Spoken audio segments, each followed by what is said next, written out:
Hey guys, tonight we're doing something a little different.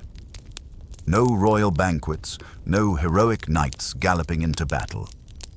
Just you, your aching molar, and a pair of hands you're not entirely sure are clean.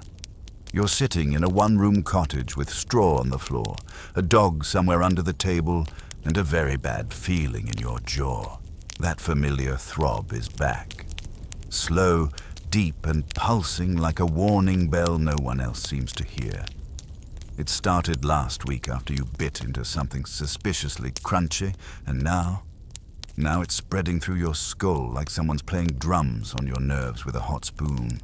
And yes, you're going to have to deal with this the medieval way. So, before you get comfortable, take a moment to like the video and subscribe, but only if you genuinely enjoy what I do here. And while you're at it, let me know in the comments where you're listening from, and whether it's night or morning on your end. Now, dim the lights, maybe turn on a fan for that soft background hum, and let's ease into tonight's journey together. The ache doesn't go away. Not when you press a rag to it. Not when you try to distract yourself by sweeping the floor. And certainly not when the village priest suggests it might be spiritual in nature. That's never a good sign. Because when something was spiritual in the Middle Ages, it usually meant a combination of 1. Your soul is being punished. 2. You're about to be bled. And 3. Someone's going to mumble Latin over you while holding a chicken. You rub your jaw and groan softly. You try chewing on the other side, then you try not chewing at all. But the pain just keeps blooming, throbbing, annoying, like a tiny devil with a tiny hammer, having the time of his life inside your gum line. You ask your grandmother what she did when this happened to her. She tells you very calmly that she prayed a lot and waited for the tooth to fall out on its own. That was 40 years ago. She still has the tooth. It's sideways now. You're not going to wait. Which brings you to the first decision. Do you go see the barber surgeon or try to pull it yourself? Yes, I said barber surgeon. Because in your time, the person who cuts your hair is also the one who opens abscesses, sets broken bones, and yes, pulls teeth. It's like going to get a haircut and leaving with fewer body parts than you came in with. You shuffle down the dirt path, holding your jaw and trying not to think about the worst-case scenario. But the worst-case scenario is all around you. A man with no front teeth selling dried fish, a woman gumming her bread into paste, a child using a chicken feather to scratch inside his cheek. Dental hygiene isn't just bad. It's theoretical. You arrive at the shop, which is really just a stool under a tree with a piece of cloth tied between 2 posts. The barber surgeon is sharpening something. It is not clean. He smiles when he sees you, revealing 4 teeth. Maybe 5. It's hard to tell. Oh dear, he says cheerfully. Is it the top or the bottom? You point. Left or right? You point harder. He nods solemnly and pulls out what looks like a pair of fire tongs. This won't hurt much, he says. A classic medieval lie. You sit, the world slows. He pries your mouth open like he's opening a stubborn wine barrel, pokes the tooth with something metal and unforgiving, then nods to himself. It's loose. It is not loose. But before you can object, he clamps the tongs down, and you hear something that should never come from inside your own head, a wet, cracking pop. You see stars, you taste iron, you make a sound somewhere between a gasp and a goose being stepped on. Then he pulls, and pulls, and pulls. He says, Not what you want to hear. Then, with a victorious grunt and a spray of something unpleasant, the tooth comes free, along with a tiny squelch and a long string of something that may have once been nerve tissue. He holds it up like a trophy. It's a good one, he says proudly, and drops it in a bowl of others. You want to lie down. Instead, he gives you a rag soaked in wine and tells you to bite down, which is like being told to smile after being punched. The pain doesn't go away immediately. It flares, ebbs, returns, like a wave of fire with a sense of rhythm. Later, as you stumble home, jaw throbbing, mouth stuffed with linen and the faint taste of vinegar, you begin to understand why some people in town never talk much. Not because they're shy, but because they literally can't move their face without screaming. As you curl up on your straw bed, half mummified in bandages, you try to rest. But you hear the chickens clucking outside, and you remember. They watched the whole thing. One of them seemed to enjoy it, and just before you drift off, you think, there has to be a better way. But spoiler, there isn't. At least not yet. And that was just the beginning, because next comes the moment when you realize this wasn't the only bad tooth. Oh no, there's another one. It's just quieter. For now. You wake up to the metallic taste of regret. The cloth you bit down on during the extraction is now a crusty mess. Your mouth feels like someone stuffed a hot coal into your jaw and then danced on it. And despite the pain, the swelling, and the bizarre tingling in your left cheek, you're still alive. Which, frankly, is a surprise. Your first thought of the morning, I will never do that again. Your second, is that another sore spot? It is. A dull ache on the opposite side of your mouth is quietly announcing its presence, like a second cousin at a family dinner who just showed up and is already asking where the good bread is. This is where denial begins. You tell yourself it's not that bad. You eat nothing but gruel and cold broth. You swish wine around like it's Listerine. You chew on a twig because someone said it helped once. They were lying. By mid-afternoon, your jaw's humming with pain again. You clutch your face and pace in circles like a caged goose. Your neighbor sees you and says, "Oh, you should go back to the barber." And you say, with all the calm dignity you can muster, "Absolutely not." So you start asking around. There must be someone else in the village who can help. And that's when you hear about him. The barber surgeon, the other one. The one on the far edge of the village. The one who doesn't have a stall by the market but works out of his own home. They say he studied in a city. Or maybe just lived in a city. Or maybe just passed through one once and saw a sign that said, "Doctor." Either way, you're desperate. You follow a narrow path lined with crooked stones and disapproving chickens. His house is small, dark, and smells like burnt rosemary and goat sweat. But inside it's surprisingly organized. He has tools, laid out neatly on a cloth. A set of pliers, less rusty. A curved hook, some linen, a jar of something oily, and, your eyes widen, a tooth key. It looks like a metal corkscrew mated with a torture device, which, in fairness, it basically is. He greets you with a grunt and asks, "Which one?" You point to the new culprit. He inspects your mouth by pressing one thumb to your cheek and the other straight into the wound. Because why not start with pain? Then he says the words you'll hear many times in the coming weeks. It's going to get worse before it gets better. You ask if there's any way to numb the pain. He offers two options, a cup of wine or a large rock to bite down on. You take the wine. Obviously, you sit again.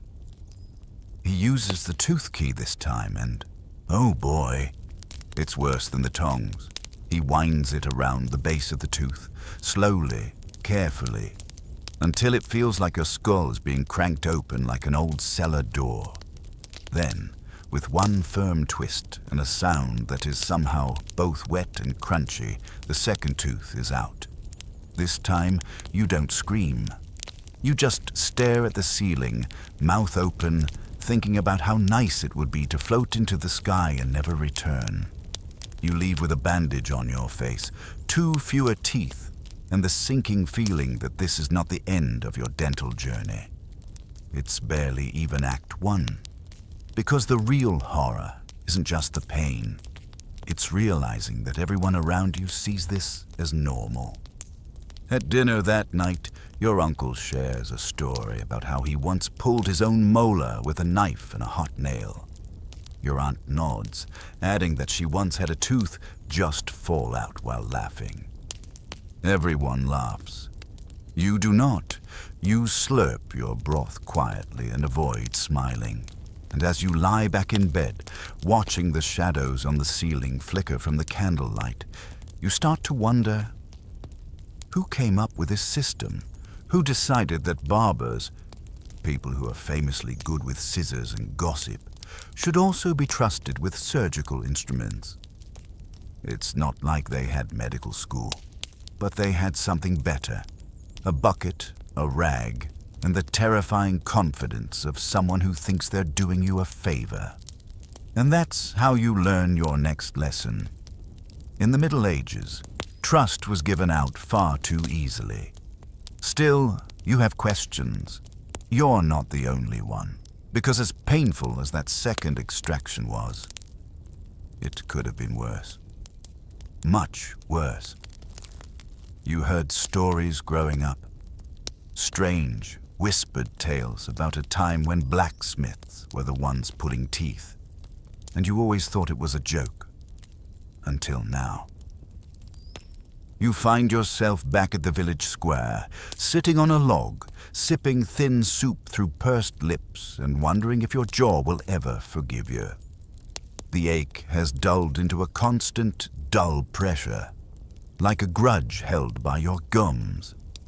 Across from you, an old man named Ewan is roasting onions over a pit. He has exactly 3 teeth, none of them aligned. You ask him casually if he's ever had a tooth pulled. He chuckles, then leans in close, breath reeking of boiled cabbage and something more aggressive. "Oh, I never went to the barber," he says. "Too fancy for me. We used to go to Tom, the blacksmith." You blink. "Tom?" "Yes," he grins. "The one with the huge forearms. He did my father's molars." One clean jerk of the arm took 2 out at once. You ask the only reasonable question. Why on earth would a blacksmith be allowed to do that? He looks at you like you've asked why birds fly. "Well," he says, he already had the tools. And there it is. In the great, inexplicable logic of the Middle Ages, the person who showed your horse and hammered swords was also trusted with dental procedures. Because if you can extract a nail from wood, why not a tooth from flesh? You're too stunned to respond. He continues, cheerfully. They'd heat the pliers in the forge, you know. Said it helped keep the tooth from slipping. You wonder whether that counts as sterilization or just slow torture. He waves his onion at you like a wand. Of course, he charged less than the barber. But sometimes, he'd miss. Miss? Oh, yes. Took a chunk of my cousin's tongue once. Thought it was the root. And that's when you realize. You've had it easy. You had wine, you had bandages, you had someone who, for all his casual shrugging, had at least seen the inside of a skull before. But not everyone was so lucky. You ask around, and the stories come freely. There was the miller's son who fainted mid-pull and woke up missing 4 teeth instead of 1. The shepherd who had a tooth pulled with tongs meant for branding cattle. The widow who had her tooth cracked into pieces and then picked out over 2 days with a fishbone and divine intervention. And somehow, worst of all, a man who died, not from infection, but from choking on his own tooth during the procedure. You shiver, and you think about tools. You begin to understand why the blacksmith was so trusted. He had metal, and in a world where most people used wood, bone, or whatever looked vaguely hook-shaped, metal meant power, durability, precision, or at least the illusion of it. One day, you visit the smithy. Not for a tooth. Not yet. You're just curious. The blacksmith, a towering man with forearms the size of small livestock, welcomes you in. He's heating iron for a horseshoe. You glance around and see it. The tooth pliers. Long-handled, slightly curved, blackened with years of heat. He notices your stare. "Ah," he says. "You got the ache?" You shake your head. He nods, then holds the tool up, smiling wistfully. "I've used these on 15 mouths, maybe 20. That number doesn't feel low enough to be reassuring. He shows you how he grips it. "Just here," he says, "under the gum line, twist and lift." He demonstrates in the air, like a man plucking ripe fruit from an invisible tree. Then he adds, "It helps if they're already drunk, or asleep, or unconscious. You imagine that would help too." He tells you, almost proudly, that the local priest once came to him for a tooth. You imagine a holy man gripping the arms of a forged chair while his molar is twisted free beside a stack of horseshoes. In the background, fire, hammers, soot, and the faint smell of burning enamel. Cozy. He tells you something you'll never forget. Pain passes. A tooth doesn't grow back, but the ache. It always ends, one way or another. Wise words from a man who can shatter stone with his fists. You nod, thank him, and leave with more questions than you came with. That night, lying on your back, you run your tongue over the 2 gaps in your mouth. You're not sure you'll ever get used to them. You already miss chewing. But more than that, you miss trusting people. Because now, whenever someone smiles at you, you're not looking at their expression, you're looking at their teeth. Do they still have them? Are they all still there? Were they born lucky, or just good at dodging blacksmiths? You hear a chicken outside. It clucks once, loudly. Maybe it's the same one from your last extraction, the one that watched. You imagine it judging you. And somewhere in your haze of pain, hunger, and suspicion, a new thought floats in. There must be another way. Something gentler, herbal, peaceful. Because if the barber and the blacksmith both offer agony, then surely there's someone out there offering something softer. Like a cure made from leaves, or flower petals, or, if all else fails, tincture of garlic and blind hope. You fall asleep that night dreaming of a world where toothaches are cured by tea. It is a beautiful, unrealistic dream. But tomorrow, you're going herb hunting.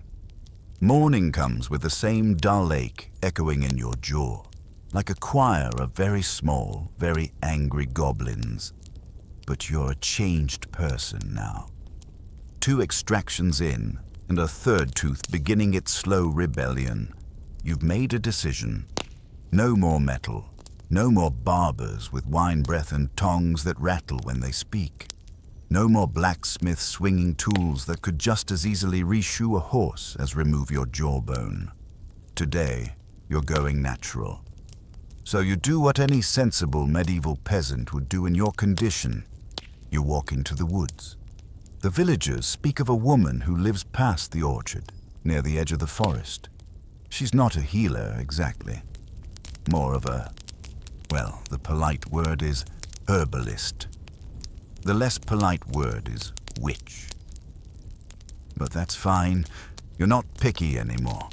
You just want the pain to stop, preferably without bleeding or someone yelling, "Hold still," while swinging iron near your face. You find her hut beneath a leaning oak tree, half covered in moss, half covered in what might be chicken feathers. There are wind chimes made from bones on the porch, and a faint smell of burnt sage in the air. You're not even alarmed by the crow wearing a tiny necklace that stares you down as you knock. She opens the door and looks you up and down. "Tooth?" she says. You nod. She squints. "Upper or lower?" You open your mouth. She pokes your cheek once with a gnarled finger and says, "Worm." You're about to protest. You've heard of this tooth worm theory, and frankly, you're not convinced there's a tiny creature gnawing its way through your molars, but you decide to stay quiet. She seems confident. She pulls a satchel from the wall and begins rummaging. Out come dried flowers, a ball of sap, something that smells like sadness, and root cellar. She grinds them together in a stone bowl, mumbling what might be a prayer or a very specific recipe for disappointment. She hands you a paste the color of despair and says, "Rub this on the tooth. Morning and night. No meat, no salt. Don't let anyone sneeze near you." You blink. Sneeze. She nods solemnly. It angers the spirits. You don't argue. You take the paste, thank her, and leave before she can offer you anything weirder, though you're fairly certain the crow tries to wink at you on the way out. Back home, you apply the mixture. It tastes like mold and regret. Your eyes water. Your tongue goes a bit numb, which you count as a win. For the first hour, nothing happens. Then, maybe a little relief. Not much, but enough. That night you sleep without biting your own tongue. It feels like progress. The next morning, however, the pain is back, sharper now, as if the worm, if it exists, is angry that you've tried to evict it. You return to the herbalist. She isn't surprised to see you. "Needs reinforcement," she says. "Bring me clove and rabbit bile." You stare. "I have onions," you say hopefully. She stares back. You leave with a task list that involves a garden, a snare, and several ethical compromises. You do your best. You bring her what you can, mostly herbs, definitely not bile, and she gives you a new concoction. This one bubbles. You hesitate. She shrugs. Or you can go back to the man with the fire tools. You don't. You try the new potion. It numbs your lips, burns your tongue, and briefly makes you forget how to swallow. The pain lingers, but alongside it comes a peculiar calm. The herbalist isn't curing you, but she's giving you something the barber never offered. Time, a sense of agency, a reason to believe that maybe your body can fix itself, if given enough herbs, patience, and truly unpleasant paste. You become a regular. Each week she gives you a new mixture. Some are brewed into tea, some are smoked. One involved burying a dried fig beneath your pillow and whispering your own name backwards at moonrise. You do them all, because you're desperate, because you're tired, and because somewhere deep down you know the pain is just part of you now. But here's the strange thing. Not all of the remedies are nonsense. Some herbs do help. Clove oil, for one. You dab it on the aching gum and it numbs the spot just enough to get through dinner. Chamomile tea doesn't fix anything, but it makes you sleepy enough not to care. And then there's willow bark. Bitter, awful. But when brewed right, it seems to dull the ache just a little. It's not much, but it's hope. One night, as you lie in bed, wrapped in a damp cloth that smells like oregano and despair, you hear a knock at the door. It's your cousin. He's holding his jaw. "It's starting," he says. You recognize the look. The tight squint, the swollen cheek, the faint tremble of someone about to make terrible decisions involving pliers. You nod slowly and step aside. You don't offer the barber's name or the blacksmith's. You give him directions to the woods and a small jar of your latest herbal paste. Tell her you're a friend, you say. She likes that. And as he walks into the night, clutching his face and hope, you realize something profound. Pain passes, but knowledge, even the herbal, slightly smoky, probably inaccurate kind, stays. And for the first time in weeks, you smile. Well, you try. It's a crooked, half-lipped thing that pulls weirdly on your sore gums. But it's a smile. Sort of. And that's progress. By now, your relationship with pain has evolved. What began as a screaming, unbearable intrusion has dulled into something more familiar. A background hum, like the creak of your cottage door in winter. Irritating, yes, but oddly comforting in its predictability. You've also become an unofficial expert in the village. Word gets around. Ask the one with the missing teeth, they say. He knows the way to that herb woman, which is flattering, if not entirely accurate.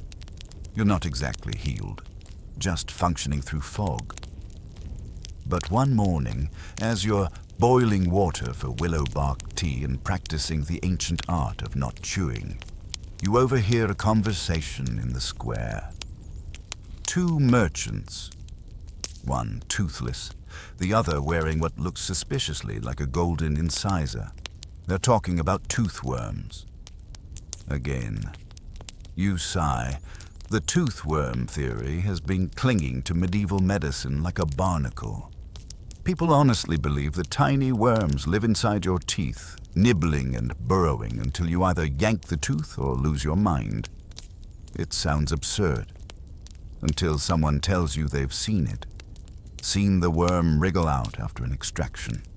Of course, what they saw was probably a shred of decayed pulp, or imagination, or a leftover noodle from lunch. But facts are slippery in your world than worms. Worms are always a good villain. So when you hear that Brother Alain from the local monastery claims to have cured toothworm infestations through holy means, you, in a moment of equal parts desperation and curiosity, decide to visit. The monastery is quiet. Stone walls, damp corners, a faint smell of beeswax and overcooked cabbage. The monks shuffle in sandals, murmuring prayers and coughing politely. Brother Alain welcomes you with gentle eyes and extremely questionable dental health. His teeth are, well, he has some. Mostly. He listens to your story, nods wisely, then opens a large book filled with handwritten notes and suspicious doodles. The ancients, he explains, believed the worm could be coaxed out. Lured, not killed. You must convince it to leave your tooth willingly. You blink. Like, politely, he smiles. Through ceremony. You're shown to a small stone room with an iron candelabra and a chair that may once have been used for confession, or punishment, possibly both. He brings out a small metal rod, dips it in a pungent black liquid, and gently slides it near your aching molar. You may feel heat. You do. It's not exactly heat.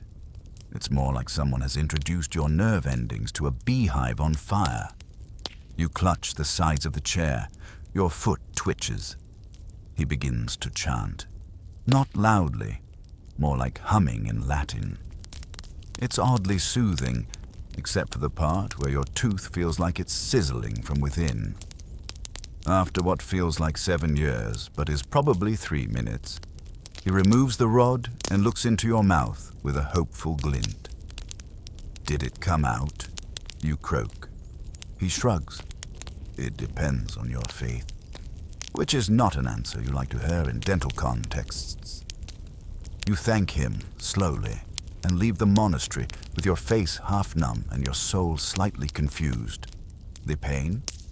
Still there. Maybe angrier now. Back at home, you try to piece it all together.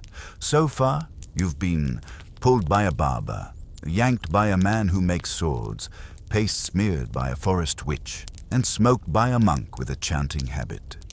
And still, the ache persists. You sit by the hearth, staring into the fire, when your neighbor Greta stops by. Greta has no teeth. None. She hums a lot, and her soups are famously easy to drink. She hands you a steaming bowl and sits beside you. "You're still fighting it?" she asks. You nod. She chuckles. There's no shame in giving up, you know. Some of us were never meant to chew past 30. You ask her how she handled the pain. She shrugs. Eventually, I stopped trying to fix it. Stopped yanking, burning, stuffing roots into my face. And then, I just let them fall out. You stare at her. She smiles, entirely gum-based. "I'm fine," she says. "Happier even. I can sleep, I can hum. I don't worry anymore." You sip the soup. It's warm, garlicky, and kind to your poor molars. And for the first time you wonder, what if Greta's right? What if all this struggle, the bleeding, the screaming, the goat-flavored pastes, is just a long way around something inevitable? You think about that as you lie in bed, eyes closed, jaw pulsing in rhythm with your thoughts. Maybe you can live with it. Maybe you don't need to fight so hard. After all, you have soup, you have times, and you're not entirely sure there was ever a worm in the first place. The next morning, your mouth feels manageable. Not good, of course.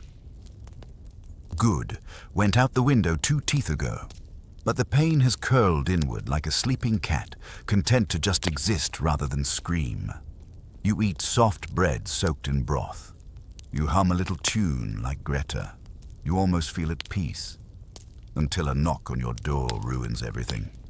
It's Joris, the miller's apprentice, a boy with strong arms, loud shoes, and absolutely no sense of timing. He's clutching his jaw with one hand and a satchel with the other.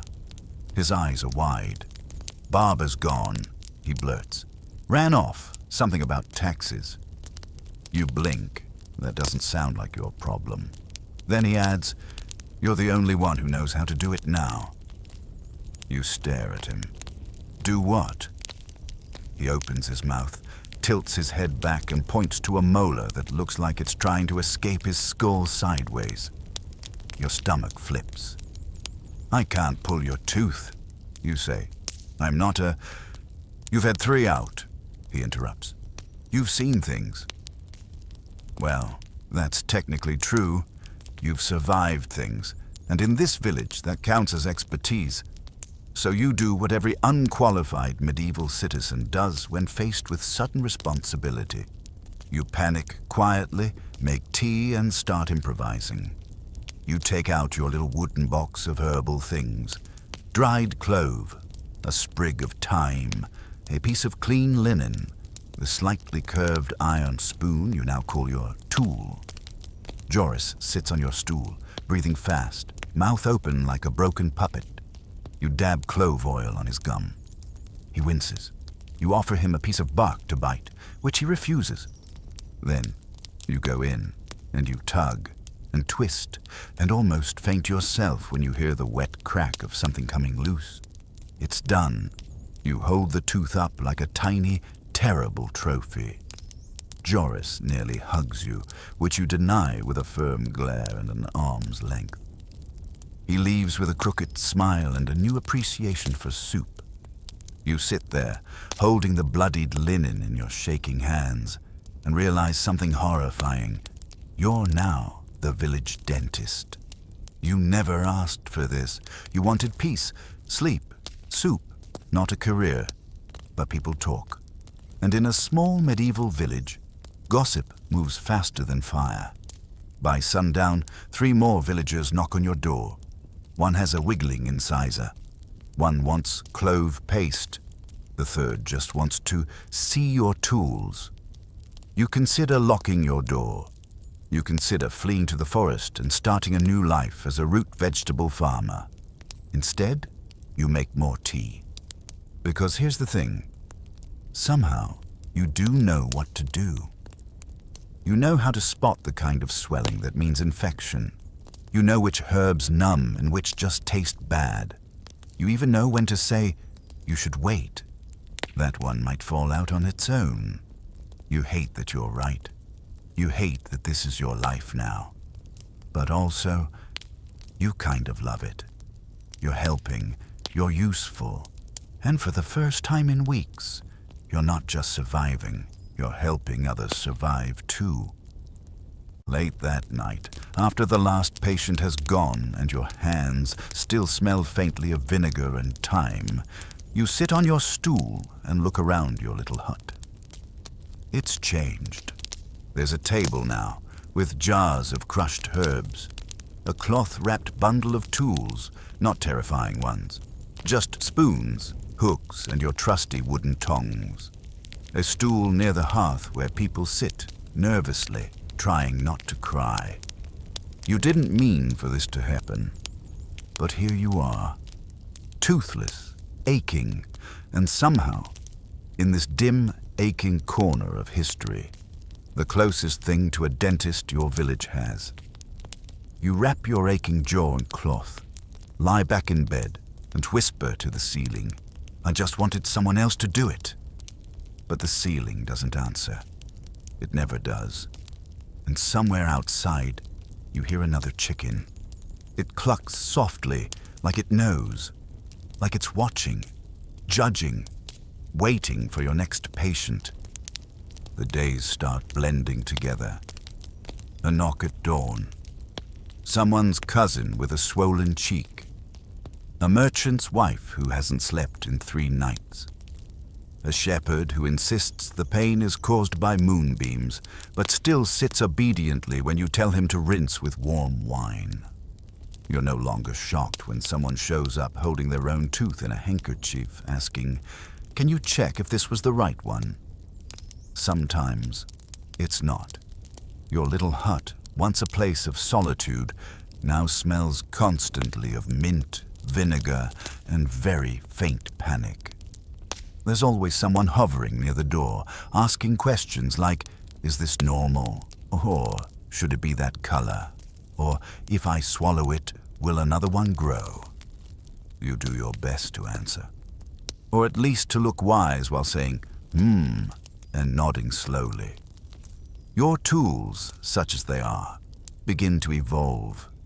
You carve a new handle for your spoon. You wrap twine around your favorite pair of tongs for better grip.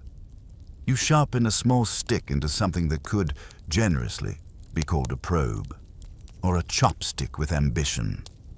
The forest witch, the herbalist, sends you gifts now. Bundles of dried roots, mystery salves with notes like "rub sparingly" and "do not inhale." You hang them on a shelf, which you proudly call your medicinal cabinet, despite the fact that it's really just a crooked plank nailed to the wall. Some nights, you're too tired to eat. You fall asleep still holding someone's tooth in a cloth. Your dreams are oddly dental, a river of molars, a moon shaped like a molar, a chicken wearing a tiny dentist's hat. You wake up with a start. Another day, another tooth. But not every visitor is eager for your help. Some arrive, skeptical. One morning, a tall man with a fur collar and a permanent sneer appears at your door. He doesn't knock. He just stands there, glaring like the toothache itself has personally offended him. "I hear you pull teeth," he says. You nod, cautiously. He pulls out a knife and sets it on your table. "I don't want herbs. I don't want prayers. I want it gone." You glance at the knife. It's not clean. You offer him a seat, a cloth soaked in clove oil and your most calming tone. He refuses all of it. You ask him to open wide. He opens his mouth and, you swear, growls. The tooth is a disaster. Blackened, split. There's a bit of straw lodged in it, possibly a chunk of bone.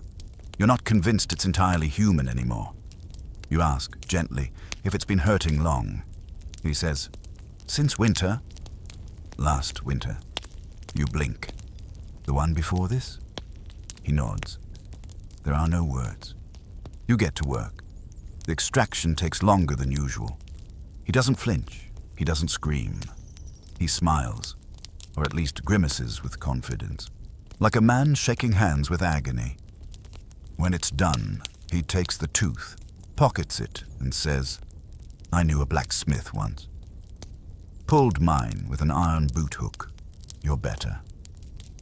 He leaves. You sit back, breathing through your nose, trying to remember if your hands were always this shaky. By now, you've begun keeping a tooth jar, not for sentimental reasons, but because people sometimes want to see their enemy. It's a collection of your work, molars, incisors, and whatever that one with 3 roots was. It rattles ominously every time someone opens the cabinet. The village kids start calling you Tooth Keeper. You don't love it, but you don't correct them either. And late one evening, just as you're about to close shop and perhaps soak your aching hands in something herbal and vaguely bubbly, there's one last knock. It's the priest. You're surprised to see him. He normally keeps his distance unless there's a blessing to be given or someone needs a stern reminder about coveting goats. He's holding a cloth to his mouth. "I need discretion," he mutters. You nod and let him in. He sits, slowly, with the dignity of a man who's about to weep. You remove the cloth. The tooth is red, angry, practically vibrating with rage. You prepare the tools. He watches you. "I once said this was punishment," he mumbles, "for vanity or gluttony. I used to preach that pain was a divine reminder." You meet his eyes. "Do you still believe that?" He hesitates. Then he whispers, "Not tonight." You work in silence. You're gentle. You're practiced. You're not entirely sure you're doing this right. But it works. The tooth comes free with a soft pop. He exhales as if someone just opened a window in his soul. When he stands, he leaves a coin on your table. The first anyone's offered. You don't stop him. You're not doing this for payment. You're doing it because pain is the great equalizer. Because when your mouth burns, it doesn't matter if you're a farmer, a priest, or a man who once believed worms lived in your enamel. You all come to the same little hut, and you all leave with one less tooth and maybe a bit more peace. It's strange how quickly something becomes routine. You wake up, boil water, check your tools. You rub clove oil on your own gums before your first patient arrives, because you still have your own ache, the one in the back, lurking, waiting. But you've made peace with it, like a bad neighbor you nod to every morning. The villagers have made peace with you too. They bring small gifts now, a wedge of cheese, a sprig of mint, one memorable offering of a dried frog tied with string. For luck, the boy insisted. Someone leaves a loaf of honey bread on your windowsill each week. You don't know who. You never ask. Even the chickens have stopped judging. Mostly. Today is busy. 3 extractions before breakfast. 1 herbal rinse. A strange request to inspect what turned out to be a rock someone thought was a tooth. You didn't ask how it got in there. You barely have time to sit when someone else arrives. This time, a traveler. He's not from the village. You can tell by the boots. Real leather, not patched hide. And he doesn't smell like turnips, which is frankly suspicious. He introduces himself as Thomas. Just Thomas. No family name, no trade, just Thomas. I heard there was someone here who pulls teeth without screaming. You don't correct him. He opens his mouth, and what you see makes you take an involuntary step backward. There are too many teeth, or rather, the ones he has are trying to make up for the ones he's lost. Twisted, crooked, overlapping like panicked soldiers trying to flee a collapsing tower. You glance at his jaw, then his eyes, then the faint sheen of sweat on his upper lip.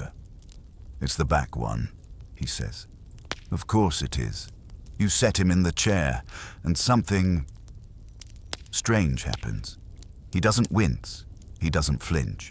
You apply pressure, twist, wait for the root to release, and finally feel that blessed give. And yet his face stays perfectly still. Not stoic, just calm. When it's over, you hold the tooth up. It's enormous, yellowed. The root is curved like a hook. He takes it, wraps it in cloth, and nods. "Thank you," he says. "You've saved me from another night of madness." You smile, a little awkwardly, but he lingers. Then he says, "Have you heard of the Paris method?" You blink. "Paris?" He nods. "They use a chair with straps, special tools. There's a man there who claims he can extract a molar in under 20 seconds. You scoff. "Without bleeding?" He laughs. "Of course it bleeds, but faster, cleaner." You're skeptical and a little intrigued. He continues. "They've even started using a powder to numb the gums. Comes from the east. Smells like cloves, but stronger." Your eyes narrow. "Stronger than clove?" He shrugs. "It costs more than a chicken. I've only tried it once." You wake up feeling like your tongue's made of smoke. You imagine a future where people sit in cushioned chairs, open their mouths, and leave without trauma. It sounds like magic. It also sounds incredibly far away. You ask him why he came here then. He doesn't answer directly, just taps the side of his jaw. "Sometimes you don't want fast," he says. "You want careful." Then he thanks you, tips his hat, and disappears down the road. You never see him again. But his visit plants something in your mind. Not just doubt, possibility. That night you sit by the hearth, a worn scrap of parchment in your lap. You start sketching, nothing elaborate, just a chair, some straps, a gentler clamp. You scribble notes in the margins. Warm compress before pull. Add mint to rinse. For taste could willow bark be brewed stronger. Find out what powder from the east is called. You stare at the page, then tuck it under your pillow like a secret. Because it is. A secret you don't quite believe in yet. But maybe pain isn't the only way. Maybe there's a future, not for you necessarily, but for someone, someday, where pulling a tooth doesn't feel like a punishment from the gods. You lie back, listening to the wind whistle through the thatch. Somewhere outside, a goat sneezes. You hope it hasn't angered any spirits. And as you drift off, the ache in your jaw reminds you gently. Progress hurts, but not forever. The next morning, you wake with a strange, traitorous feeling of hope. Not joy, that would be going too far, but something adjacent, like the idea that today's pain might be slightly less dramatic. You sit up slowly. The sketch from last night is still beneath your pillow, creased but intact. You read it over again. It still looks like a madman's idea of comfort. Straps, tools, powders with names you can't pronounce. But there's a certain charm to it. Like building a better mouse trap if the mouse is your molar and the trap involves less screaming. Before you can tuck it away, there's a knock. You expect another patient. Instead, it's the herbalist. She hasn't come to your door before. Usually she sends her crow. Or she just appears behind you in the woods, whispering unsolicited advice like never chew on the left side when Mercury's in decline. But today, she's holding something wrapped in wax cloth. "For you," she says simply. You open it. It's a small clay jar. Inside is a thick, dark paste that smells sharp. Mint, vinegar, something you can't name. What is it? You ask. She shrugs. A guess. She doesn't elaborate. You stare at the jar. Am I supposed to eat it? She raises an eyebrow. Only if you want to forget your own name. Ah. You thank her and she leaves without another word, vanishing into the early mist like someone late for a cryptic appointment. You spend the morning experimenting. You test the paste on a sliver of raw turnip. It bubbles. You smear it on your wrist. It tingles. You dab a bit, just a whisper, on your aching gum. It burns, then cools, then nothing. Silence. Your jaw quiets. You sit very still for a full 5 minutes, waiting for the familiar throb. It doesn't come. You almost cry, but then remember it could be temporary, and crying could upset whatever strange alignment the gods, herbs, and your jaw have struck. You don't ask questions. You bottle the rest.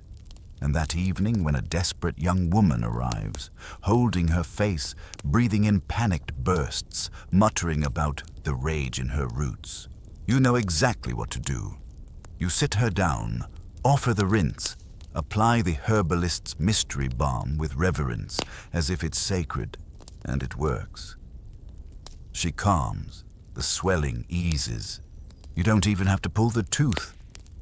She leaves smiling. Not the broken kind, the real kind, the kind that shows teeth, well, most of them. You start calling the balm the hush. You only use it in emergencies. But word spreads, and soon people aren't just coming to you for extractions. They come for relief. They ask questions, they take notes. Some bring herbs and ask you to teach them. One old farmer starts showing up every Thursday just to soak his feet in mint water and complain about his son-in-law. You don't stop him.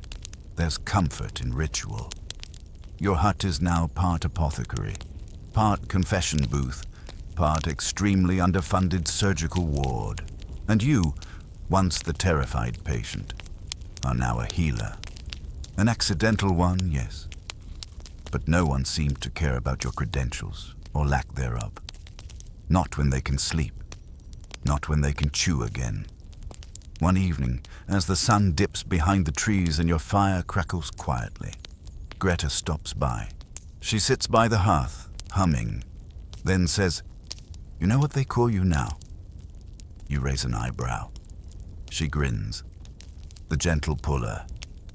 You almost choke on your tea. Greta laughs and slaps your knee. Could be worse. They called my grandfather the Goat Whisperer, and he didn't even like goats. Still, you're not sure about the title. It sounds like a bedtime story, like something exaggerated by mothers to make their children less afraid. But then again, maybe that's exactly what it should be. You smile. You add more mint to the rinse water.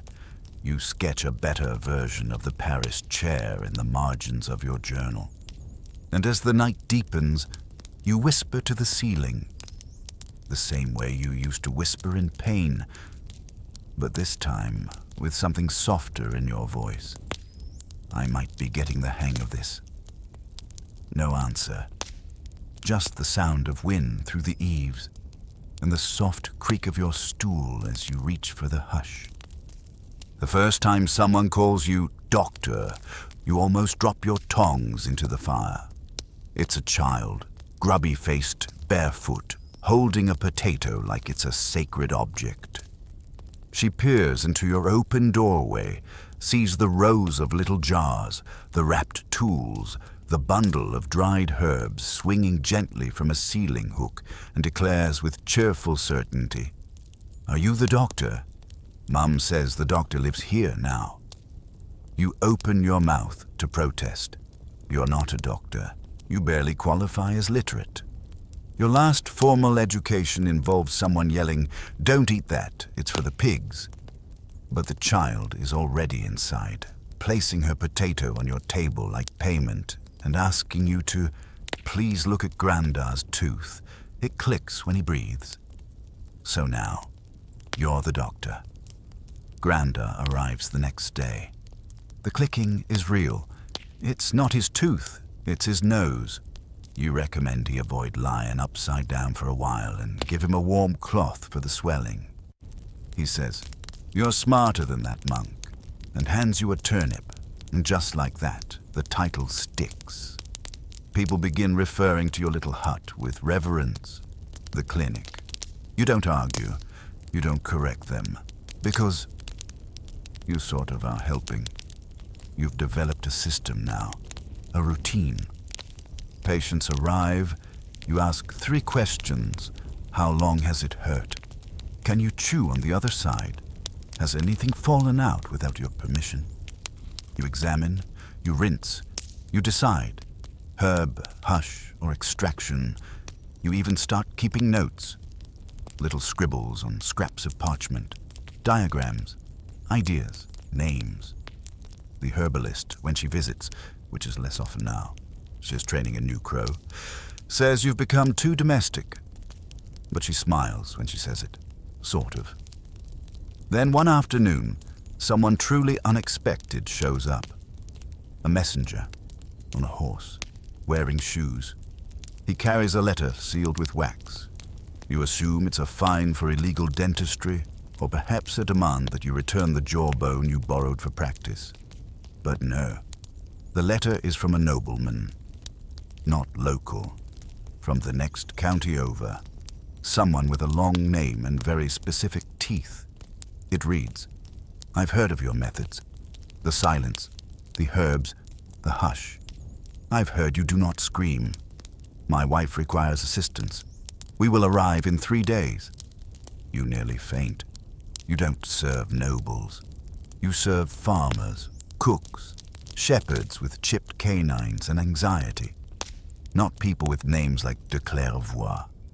You panic clean the hut. You organize your jars. You sweep. You bribe a neighbor's child to chase the chickens away for the afternoon. When the noble carriage arrives, it's bigger than your entire hut. The wheels alone could crush your herb shelf.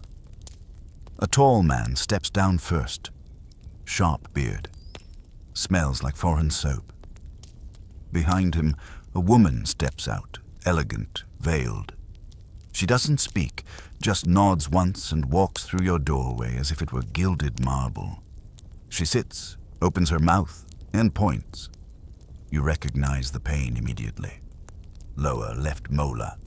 Slight swelling, likely cracked, maybe worse. She looks at you like someone evaluating a gamble. You don't ask questions. You don't offer wine. You apply a compress. You dab the hush. You work quietly, gently. And when the tooth comes free, smooth, unbroken, almost dignified, she exhales like she's just been allowed to exist again. No scream, no blood, just relief. The nobleman nods once, then places a single silver coin on your table. Silver. It gleams like a miniature moon. They leave. You stare at the coin for an hour, afraid to touch it in case it curses you or turns to turnip skin. Eventually, you tuck it into a little box, alongside your notes, your sketches, and a perfectly preserved tooth you've kept, for reasons you don't fully understand. That night, as you sit by the fire, the coin cool in your palm, you realize something. You've made a life here, a new one, built on aching jaws and whispered remedies, on clove oil and courage, on whispered prayers to whatever spirit oversees molars and mercy. You're still not a doctor, but people believe you are. And in this time, in this place, belief is the closest thing to medicine you've got. You smile, or try to. Your jaw still clicks when you do. But hey, at least it doesn't hurt. The coin changes things, not in the way you expect. You don't move, or build a bigger hut, or start charging a fortune per extraction, though you do start accepting more than just turnips if it's offered. But it does something quieter, subtler. It makes people look at you differently. The villagers already respected you. in the same way they respected lightning. Useful, impressive, and slightly terrifying. But now there's a shimmer of awe behind the looks. Like maybe you're not just a healer, but chosen somehow, touched by something divine or expensive. You start hearing new names for yourself. The silver tooth. The quiet biter. One child tells another that you once pulled a tooth using only your mind. You don't correct her. Why would you? The truth is, your hands do move faster now. Your tools are cleaner, your rinses better balanced, your salves more precise. You've learned to listen, not just to what people say, but how they hold their pain. The way they sit, the way their eyes flinch even before their mouths open. You don't fear the work anymore. But just when you think you've seen it all, every kind of crack, abscess, swelling, shriek, prayer, and apology. Someone brings you a child. He can't be more than 7. He doesn't cry. That's the first thing you notice. He just sits there, lips pressed tight, cheeks sunken on one side, a small trail of dried blood on his chin. His mother hovers behind him, wringing her hands. "He's been like this since yesterday," she says. "Wouldn't speak, wouldn't eat. I tried everything." You nod and kneel. His breath smells sour, not the usual tooth decay. Something deeper, something angry. You coax him to open his mouth. When he does, your heart sinks. It's an infection. Bad. You've seen it before. The kind that hides under the gums, behind the bone, bubbling just out of reach. If it breaks inward, it can spread fast. Fever, confusion, worse. He doesn't need extraction. Not yet. He needs something stronger, and you don't have it. You do your best. Compress, rinse, hush. You keep him warm, brew a bitter tea and get 3 sips down before he drifts into a restless sleep. You sit with him through the night. The mother dozes in the corner, muttering prayers in between half-dreams. At dawn, the fever breaks, just barely. He stirs, opens his eyes, whispers something about a sheep with wings. You almost cry from relief. But it's not over. He'll need days to recover. Carefully measured herbs, warm broth, a constant eye. You give the mother instructions. She nods like she's memorizing scripture. You hand her your last pouch of hush, and a bundle of dried root, the herbalist once said, might keep death bored long enough to change its mind. As they leave, the child turns and, very quietly, shows you the tip of a loose baby tooth in his palm.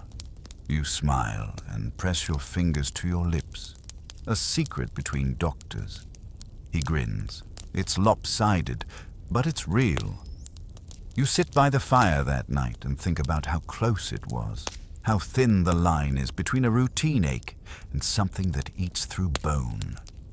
You remember when it was your ache, when you wandered into the forest, hoping someone might know how to stop the screaming in your jaw. Now, you are the someone. You reach for your sketchbook. You draw another diagram. A small bed, low to the ground. A better compress wrap. A spoon with a rounded edge for children. You label it for soft mouths. Later that week, a letter arrives. Another noble. This one's seal is purple wax, shaped like a lion biting its own tail. Probably symbolic. Definitely dramatic. We are told you treat without blood, that you whisper the pain away, that you have no formal training. Excellent. Come. You don't. You write a polite refusal. You're not going anywhere. Not when little ones might need you. Not when the shepherd down the lane is growing another mystery lump near his molar. Not when Greta keeps showing up just to chat, but always with a jar of something suspiciously mouth-related.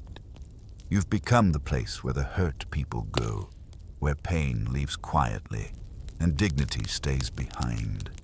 And maybe, just maybe, that's enough. The letter sits unopened on your shelf for days. Not the noble's letter. Another one. This one comes wrapped in twine. No wax seal, no flourish. Just your name scribbled in uneven ink, which is strange, because you don't recall ever telling anyone how to spell it. When you finally open it, it's from Brother Alain.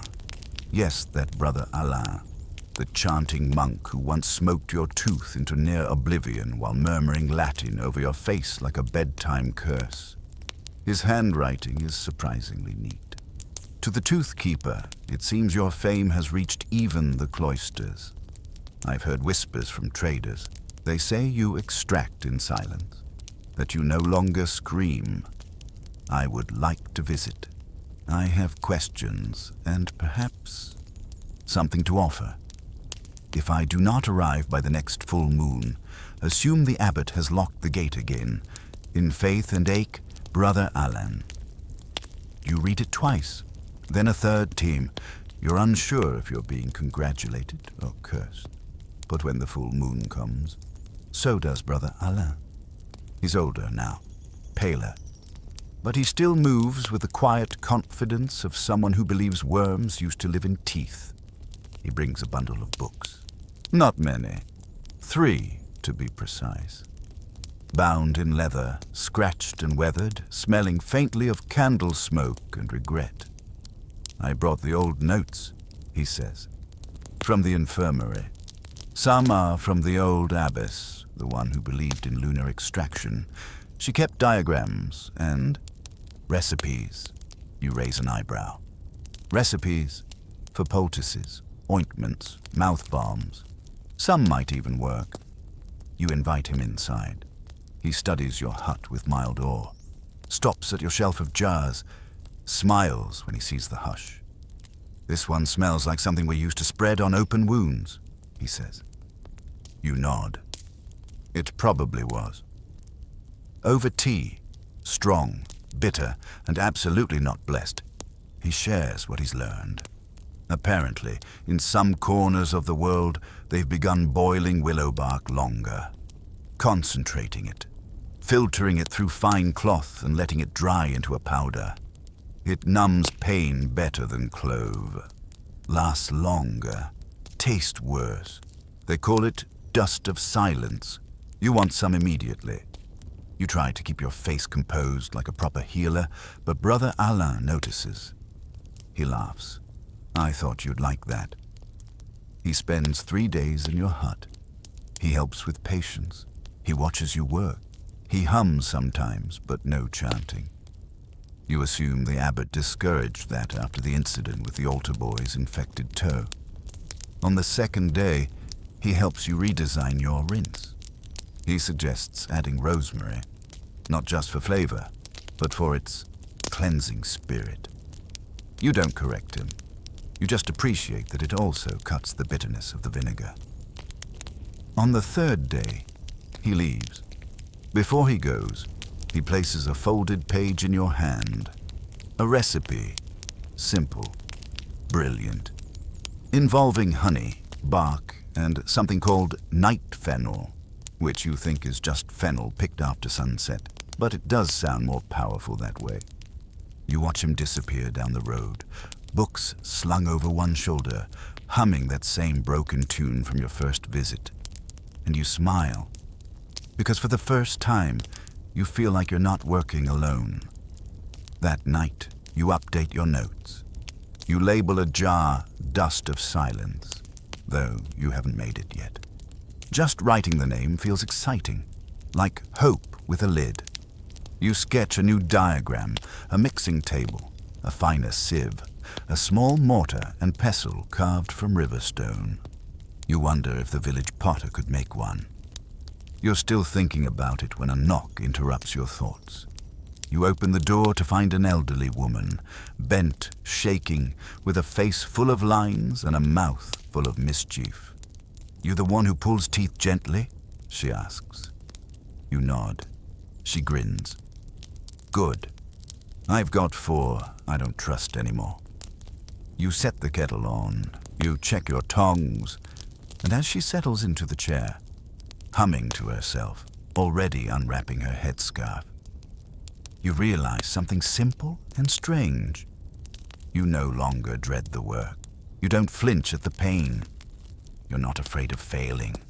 Because failure, like everything else here, can be handled, rinsed, dressed, whispered over, maybe even soothed with a little dust of silence. And maybe, just maybe, Brother Alain was right. You've stopped screaming, and now so have they. By now, your hands move without thinking. You can identify a festering root just by the way someone squints. You can predict which tooth will come out clean and which one will scream the whole way down. You can apply clove oil in the dark, and often do when patients arrive before dawn like sheep with secrets. You've grown into this role, not by choice, but by the sheer gravity of need. And as the villagers bring you not only their pain, but their questions, you realize they're no longer just hoping you can help. They believe you understand. You don't, not always. But you've learned how to listen, which is what you're doing now. Crouched beside a red-faced blacksmith whose jaw has swollen to the size of a melon and who keeps insisting he can work through it while tears stream silently down both cheeks. No, you say gently. You can't forge iron with a rotten tooth. He grumbles. You rinse. You apply the hush. You wait for the moment his shoulders drop. That silent surrender to pain's retreat. And while he naps on your stool, snoring faintly, you return to your sketchbook. Today's entry is titled Things That Shouldn't Be Teeth. A collection of drawings based on that one incident with a splinter that had no business looking so molar-shaped. But just as you're laughing quietly to yourself, the door opens. It's Elsbeth, the village midwife. She never visits unless something is wrong. Come, she says. No hello, no explanation. You grab your satchel, already packed, and follow. She leads you beyond the edge of the village, past the stone marker where travelers leave offerings to ward off tooth-gnawing forest spirits.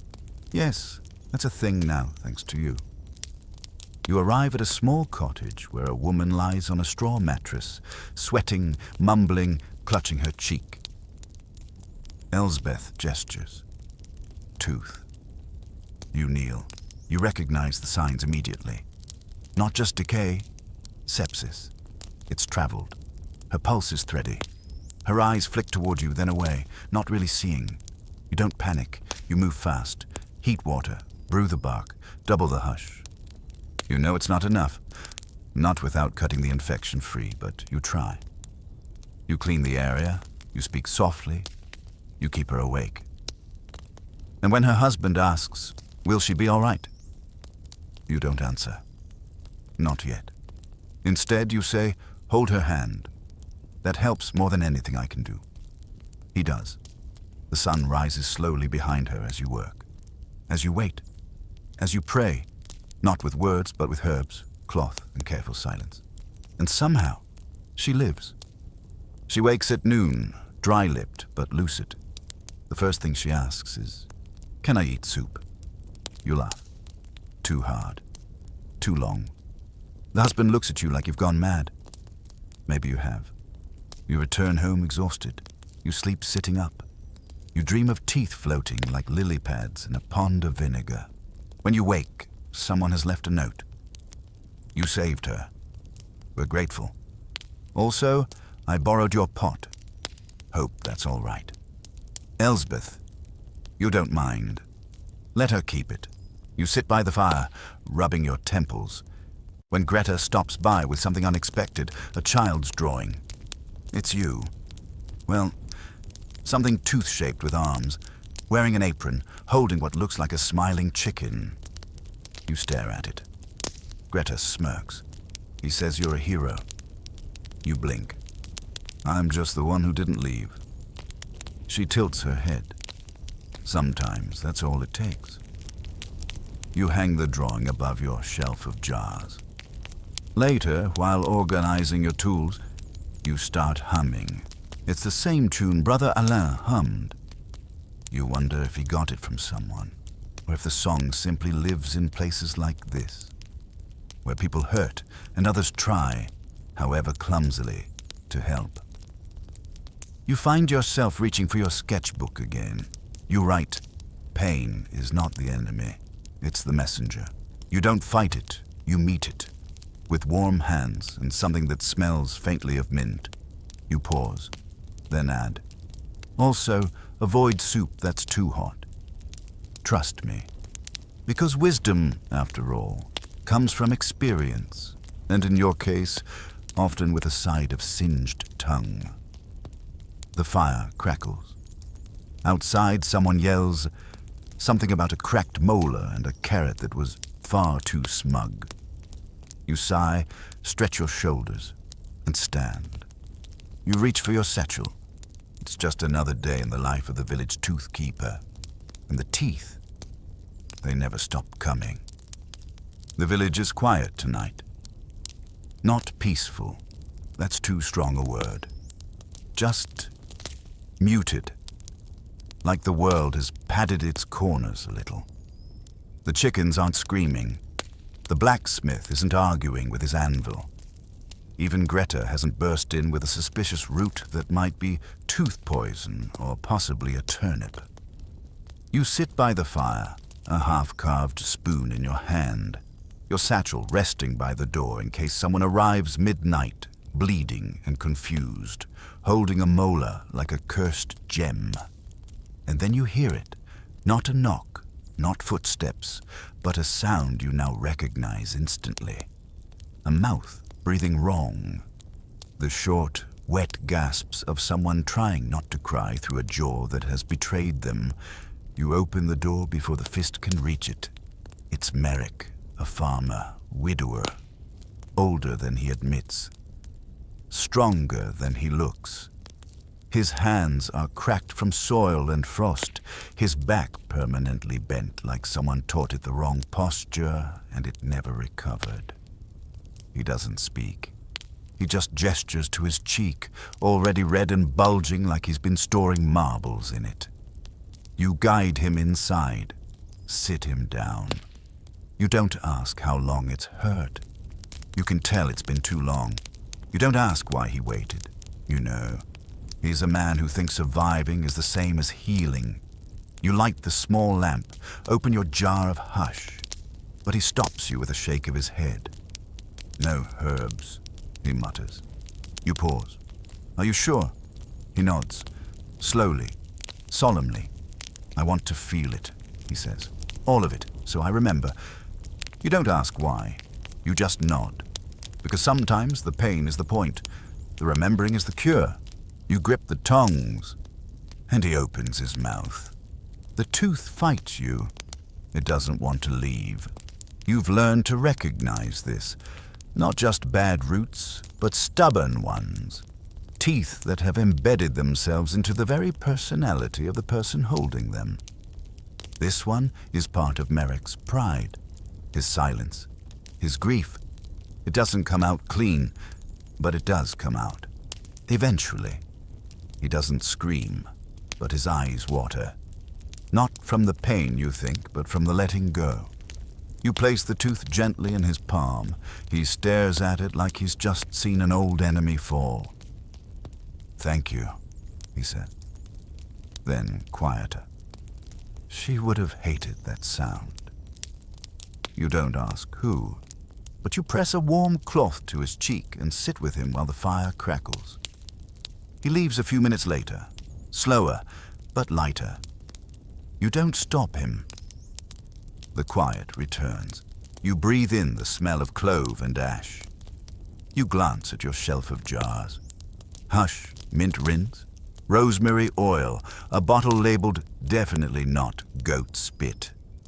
Greta's contribution, which you've never dared test. And above it all, the child's drawing, you holding a smiling chicken. It makes you smile every time. You reach for your notes again. You start a new page. Tooth types I've known. A memoir on roots. The wanderer, never where you expect it. The pretender, looks fine until you touch it. The screamer, needs 3 rinses and a prayer. The survivor, refuses to let go until you do. You close the book gently. Because tonight you feel still. Not proud, not important.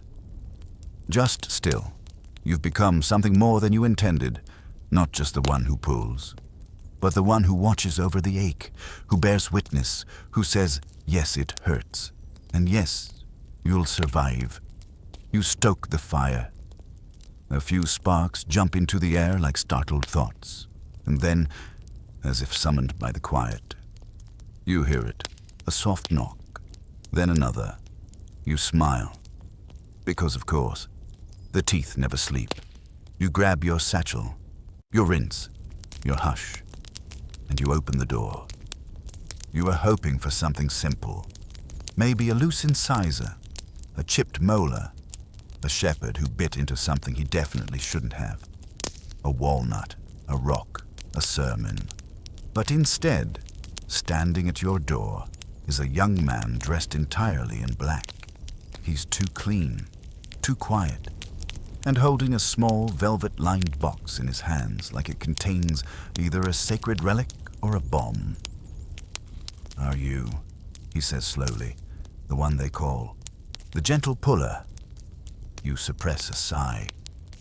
You really thought that nickname wouldn't stick, but it did. You nod. He opens the box without another word. Inside is a tooth. Just one. It's perfectly white, polished to a shine that looks unnatural. Not like something that grew in a human mouth, but something sculpted. It's mounted on a tiny pillow, like a ring or a threat.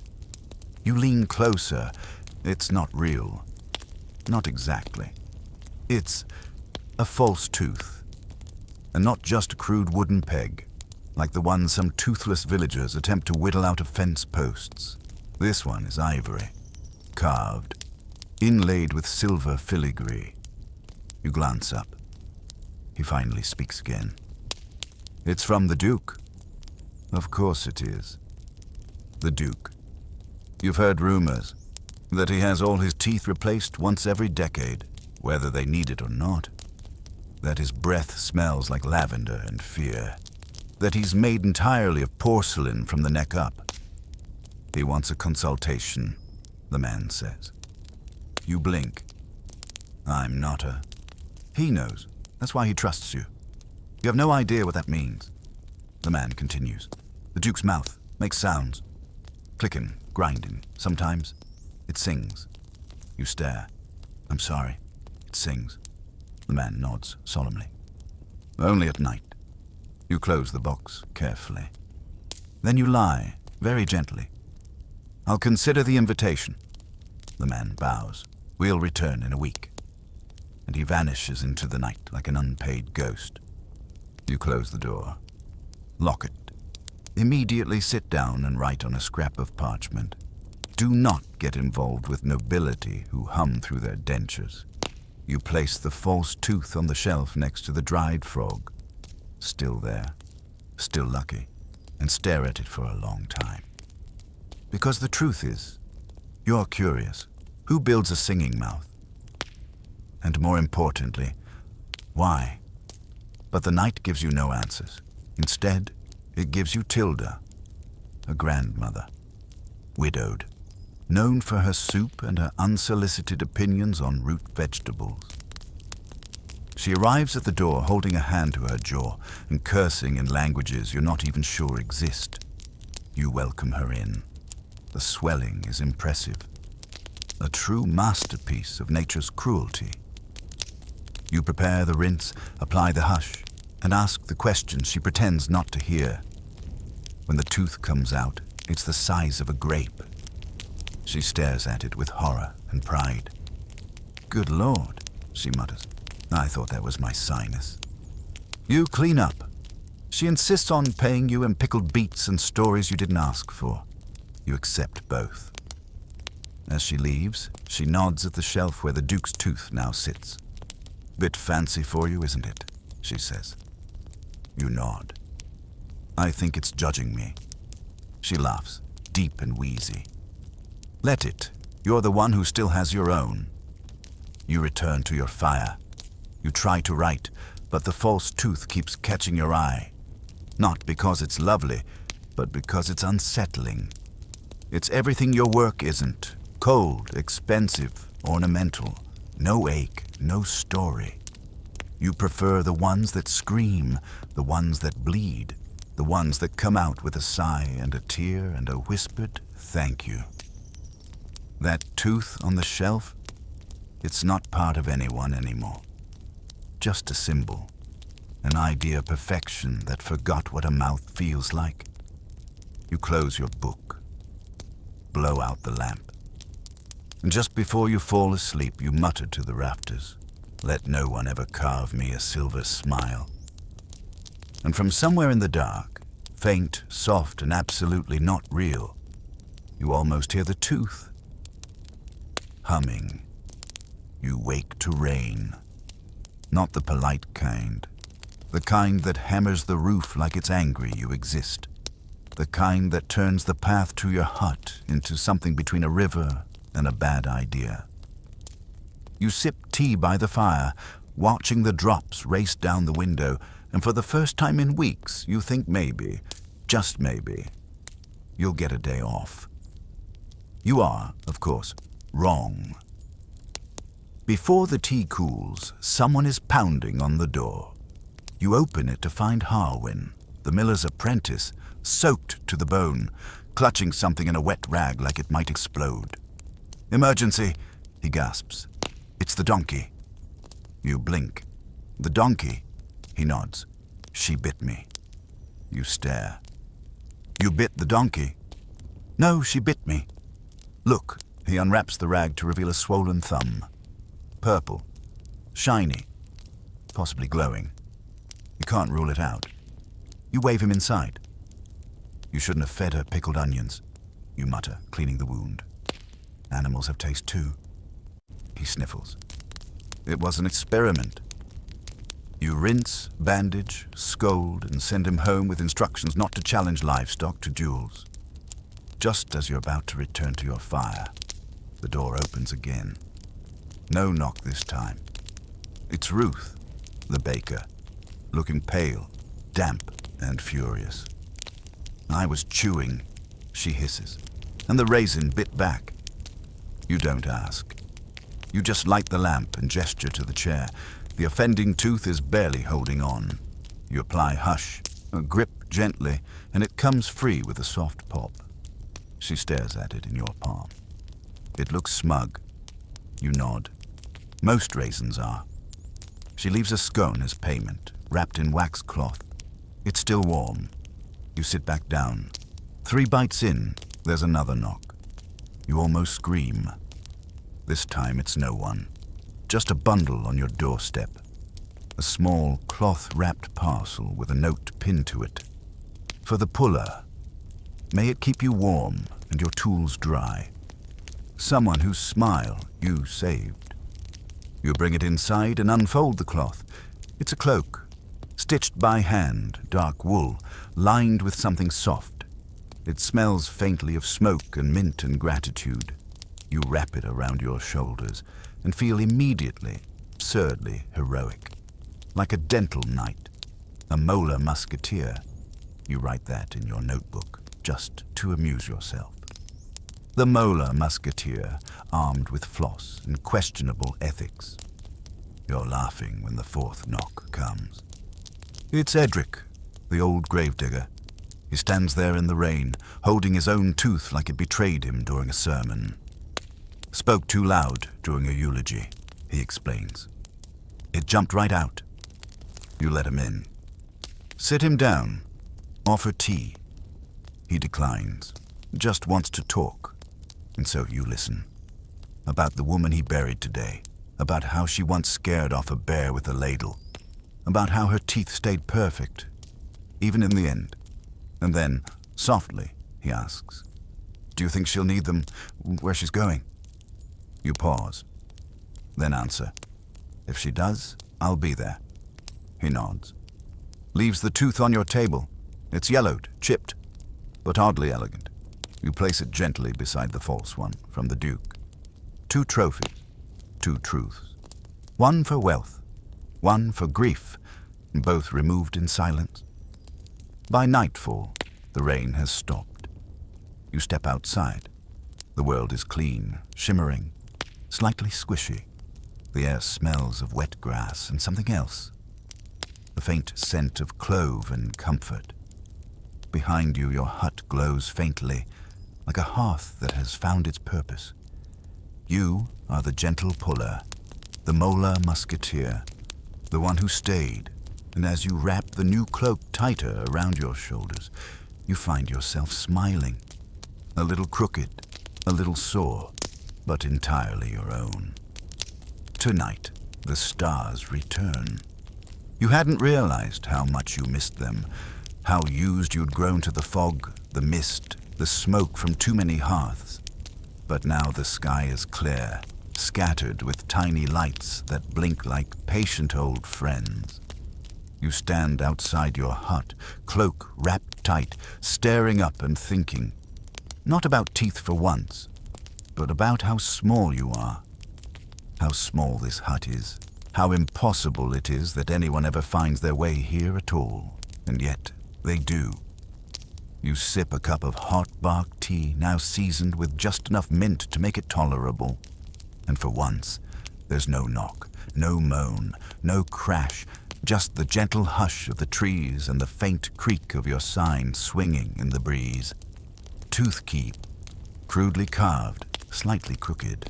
But of course, the piece doesn't last. It never does. Around midnight, you hear laughter. Not joyful laughter, not the laugh of a healed patient. No, this is the laughter of someone who is either about to pass out or has already gone slightly mad from pain. You step outside, follow the sound, and find Bram, the potter, stumbling down the path toward your hut, holding his mouth and giggling like a man who's been punched by fate and decided to applaud. "I bit it," he says. You blink. "Bit what?"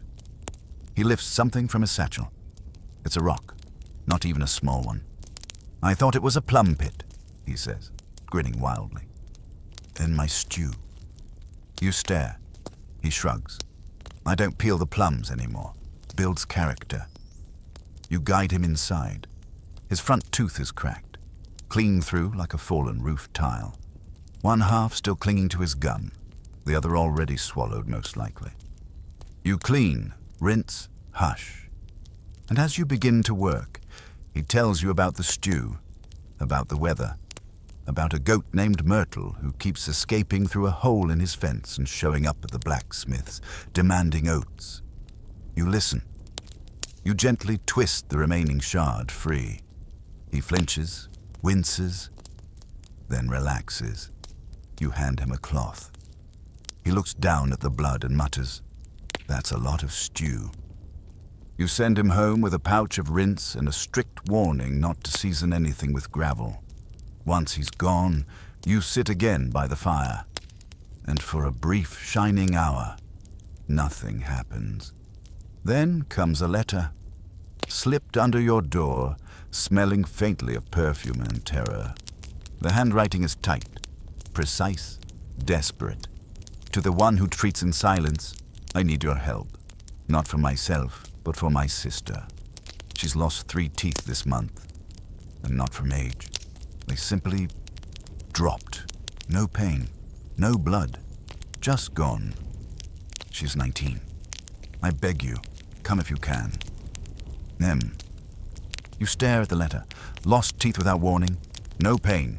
You've heard of this. A rare affliction. Some call it the gentle fall. Others claim it's the sign of a curse, that the body is shedding what it no longer trusts. You've only seen it once before, in a man who never spoke above a whisper. His teeth left him one by one, quietly, like guests sneaking out of a dole party. You pull out your notebook, flip to the back.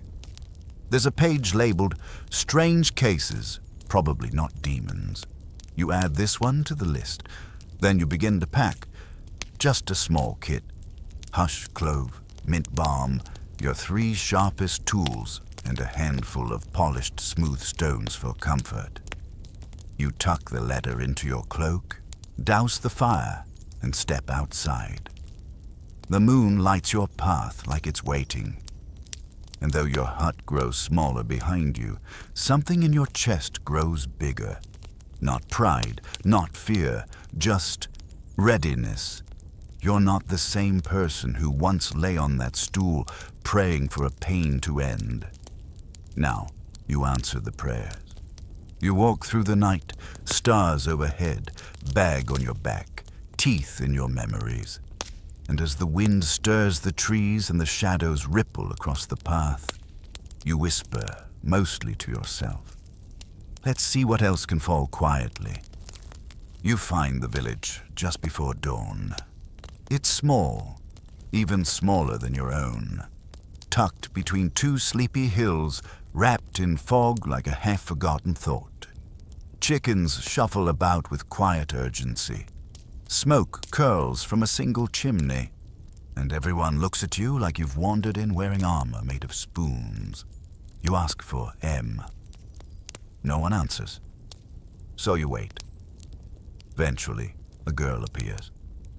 She's young, barefoot, wearing a shawl too big for her shoulders, and a scowl that's trying very hard to be brave.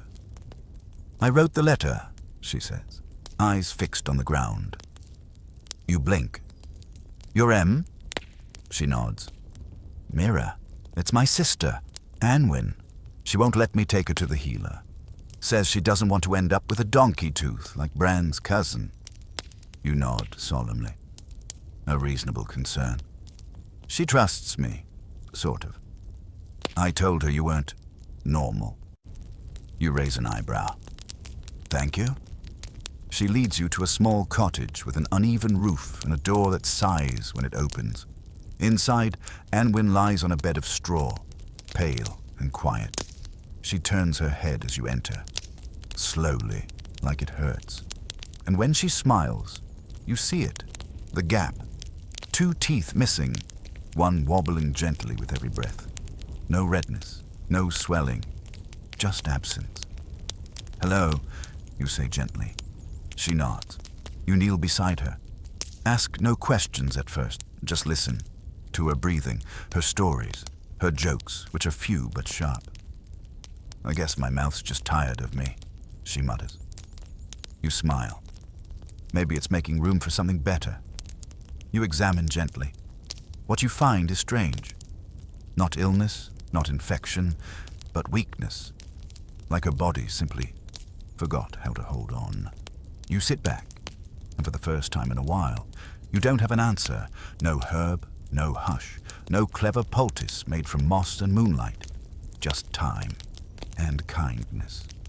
You speak with Mira, learn that Anwin began losing teeth after a long winter, after their parents fell ill, after she stopped eating anything that didn't come in liquid form. You nod. It makes sense. Sad, stubborn sense. This isn't a tooth problem. It's a living problem.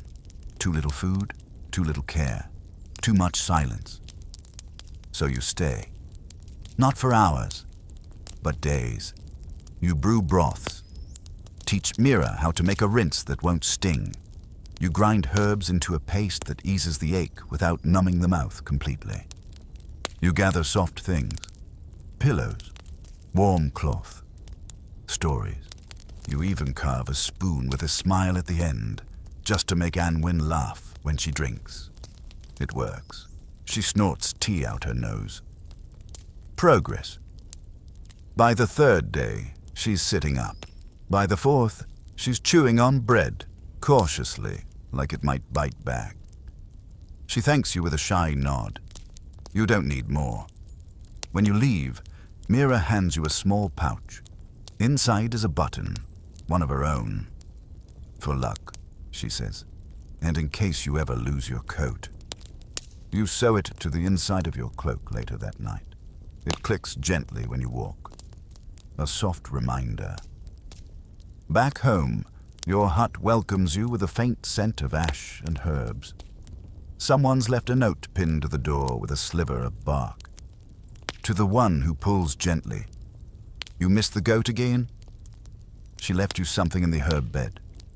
Also, can you look at my uncle's tongue? It's purple.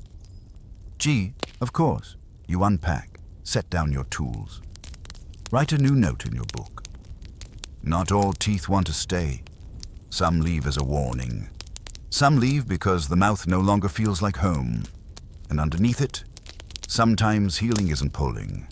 Sometimes it's just staying long enough to help someone chew again. You sit by the fire. Wrap yourself in your cloak. And as the stars return above your little crooked hut, you think of Anwin and Mira and the spoon with the smiling end. And you whisper to the dark, here's to those who hold on and those who help them try. Then you rest your head back, and for a moment, you let someone else carry the ache. You don't remember falling asleep, but you wake to the sound of buzzing, not a swarm, not yet, but a single, determined bee circling your ear like it's trying to give a sermon. You swat gently, open one eye, and realize it's morning. The kind of pale, golden morning that makes even muddy paths look like they're made of honey. You stretch. Your back cracks. Your knees voice their usual complaints. Another day. Another mouth. You step outside, expecting to find the goat Greta warned you about. But instead, you find something worse. A line. 4 people. Standing quietly, one of them already holding a cloth to his jaw, another flipping a coin nervously, a child picking her nose, a third woman simply staring at your door as if willing it to open faster. You sigh. So much for breakfast. The first is a traveling peddler with a brass tooth that's turned against him. He thought it was elegant. The inside of his cheek disagreed. The second is a woman with a tooth that isn't hers. She borrowed it from her late husband's dentures for symmetry, and now it's lodged sideways in her gum like a decorative insult. The third is a boy who simply wants to know if he's growing vampire teeth. He's not. He just has his father's unfortunate overbite. And the fourth doesn't speak. He just opens his mouth and shows you nothing. No teeth, none. Only gums. Smooth, shiny, slightly pink. You stare, then ask quietly, when did they go? He shrugs. They were never there. You pause, then ask, does it hurt? He shrugs again. Only when I smile too hard. You nod. Give him a rinse anyway. Recommend soft bread and hard truths. He leaves with a look that says, this is probably a dream, and you don't argue. The hut is quiet again by noon. You finally sit down with some leftover broth and a half-stale biscuit, but before you can even take a bite, Greta arrives. And this time, she's not alone. Behind her is a cart. On the cart is a crate, and in the crate is something moving. You stare. Please, she says, don't ask what it is. You blink. Does it have teeth? She grimaces. It had. Plural. Now, it has one. You glance at the crate. The crate growls. You shake your head. Greta, she cuts you off. You once pulled a molar out of a goose using tongs and a song about butter. I believe in you. You consider this. Then you sigh, take another sip of broth, and say, fine, but I'm charging double. The thing in the crate turns out to be a pig. A large, very upset pig. Its lone remaining tooth is bent outward like it's trying to flee the snout entirely. It takes 3 people, 2 belts, and a jar of hush large enough to sedate a choir. But you get it out. Greta applauds. The pig does not. She leaves you with a jar of something green and viscous that she insists is for tooth shine, and also, perhaps, for soup. You do not put it in soup. The sun begins to set. You clean your tools. Rinse your jars. Replace the sign outside, which someone has adjusted to say, tooth kip, again. And then, as you begin to unwind, someone knocks. Not on the door, but on the window. You turn slowly. A face peers in, young, pale, too pale, and smiling, with all its teeth. Perfect, identical, unmoving. You open the door, no one's there, but on the step is another box, velvet-lined, from the Duke. Inside, a full set of carved ivory teeth, labeled individually. For your approval, His Grace. You shut the lid, gently, slowly. Then you go inside. Add a new page to your sketchbook. Artificial teeth, too many questions. Natural teeth, fewer questions, more blood. Choose wisely. You place the box on the high shelf, next to the singing tooth, the frog, and the rock from Bram's stew.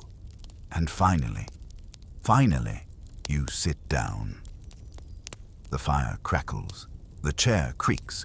You sip what's left of your broth. And as your eyelids begin to drift, you whisper into the fading light. Tomorrow, someone will bite something they shouldn't, and you'll be ready. You wake up to silence.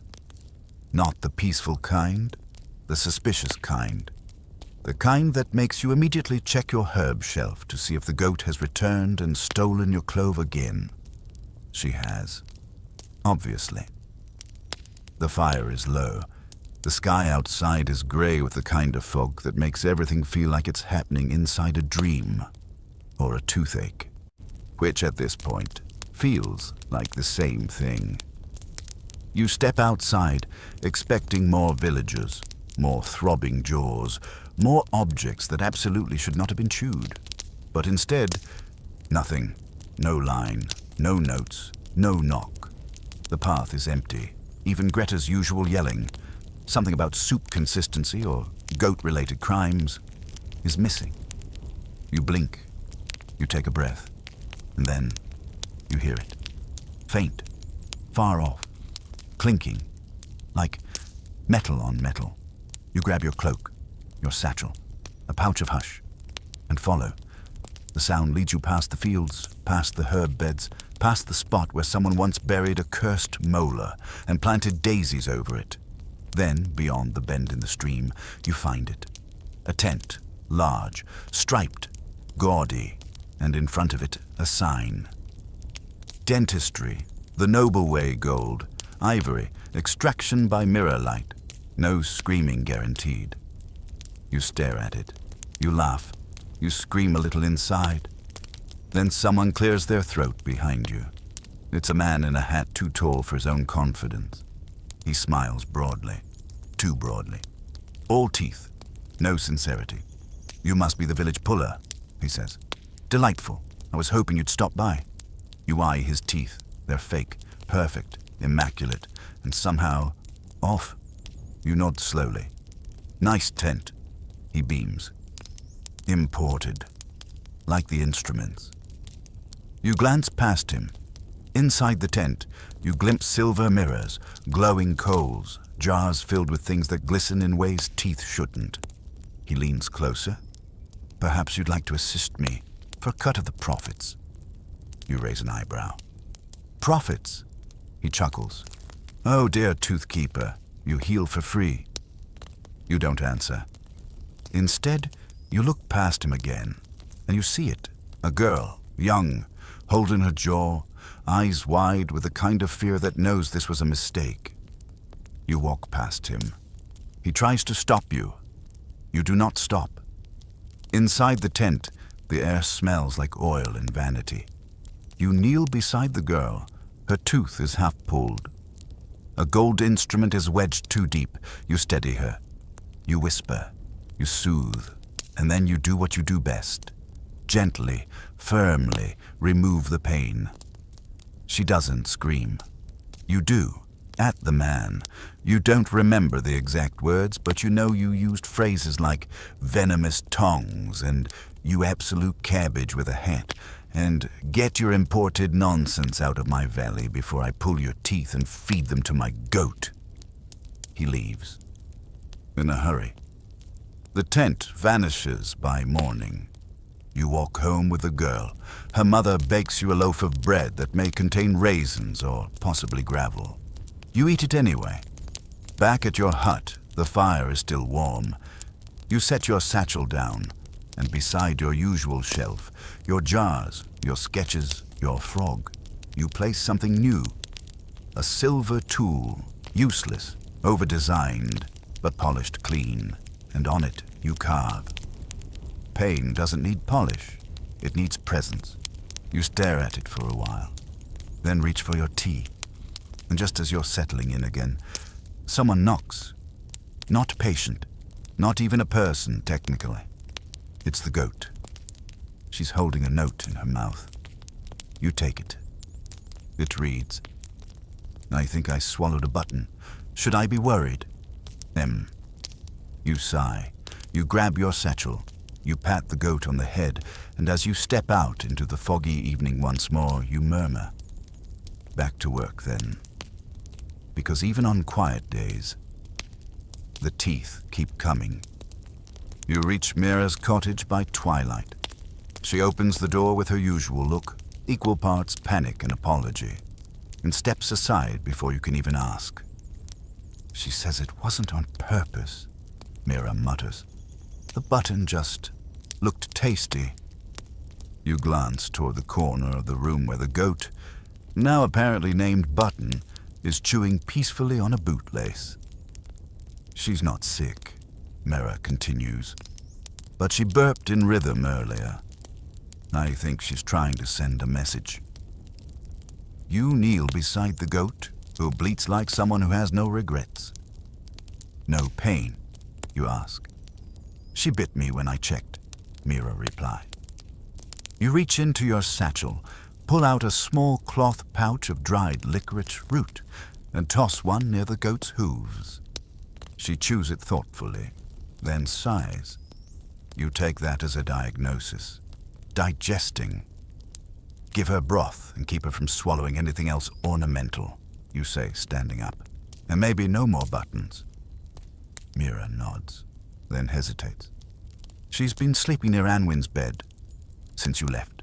Won't go anywhere else." You glance at the goat again, chewing, blinking slowly, a little too wise. "Guard goat," you say. Mira grins. "Dentally loyal." You say your goodbyes, decline the offered carrot cake. You've learned your lesson about Mira's baking, and begin the walk home. It's colder now. The wind carries the scent of smoke, wet earth, and someone baking soup too late at night. But beneath it all, there's something else. A sound, music, faint, tinny, coming from the edge of the woods. You follow, because of course you do, because nothing normal ever happens near the pine trees. You find the source quickly. A small child's toy, a crank organ with painted flowers and one missing wheel, lying in the grass, playing a melody that sounds suspiciously like "Tooth, tooth, sweet little truth." Beside it, tucked in the grass, is a note. You read it. "You pulled my father's tooth last spring. He said it was the kindest pain he ever felt. This is for you, so you don't forget to rest. J." You sit on a nearby stump, the melody still chiming faintly, and you laugh. Softly, almost guiltily. You place the toy in your satchel. And for the first time in a while, you take a detour on the walk home. You pass the stream, the crooked fence, the rock that looks like a confused chicken. You wave to them all. Back at your hut, you find a gift waiting on the doorstep. A pie. With a note, "This one is raisin-free." Probably. Ruth, you bring it inside. You light the fire. You sit and you eat. Slowly, chewing carefully, mindfully, as if your own teeth might report you to the guild of disappointed molars. Afterward, you write in your notebook, "Not all care looks like medicine. Sometimes it looks like pie. Sometimes like a burping goat. Sometimes like a music box forgotten in the grass. But it's all the same work, the same kindness, the kind that keeps the ache away just a little longer." You close the book. Stand, stretch, crack your jaw. Just once, to remind yourself you're still real. Then, before bed, you take out your tools and polish them, not because they're dirty, but because they deserve it. Every tooth pulled, every scream calmed, every quiet moment afterward, earned. Outside, the stars begin to rise again. Inside, your hut glows soft and warm, like a tiny lighthouse for the dentally doomed. And just as you climb into bed, the thought drifts through your mind like smoke. Tomorrow, someone will wake with pain in their mouth and fear in their chest, and they'll walk and somehow find you. You pull the blanket up to your chin and whisper, "They always do." Then sleep takes you, and even your dreams smell faintly of mint and ash.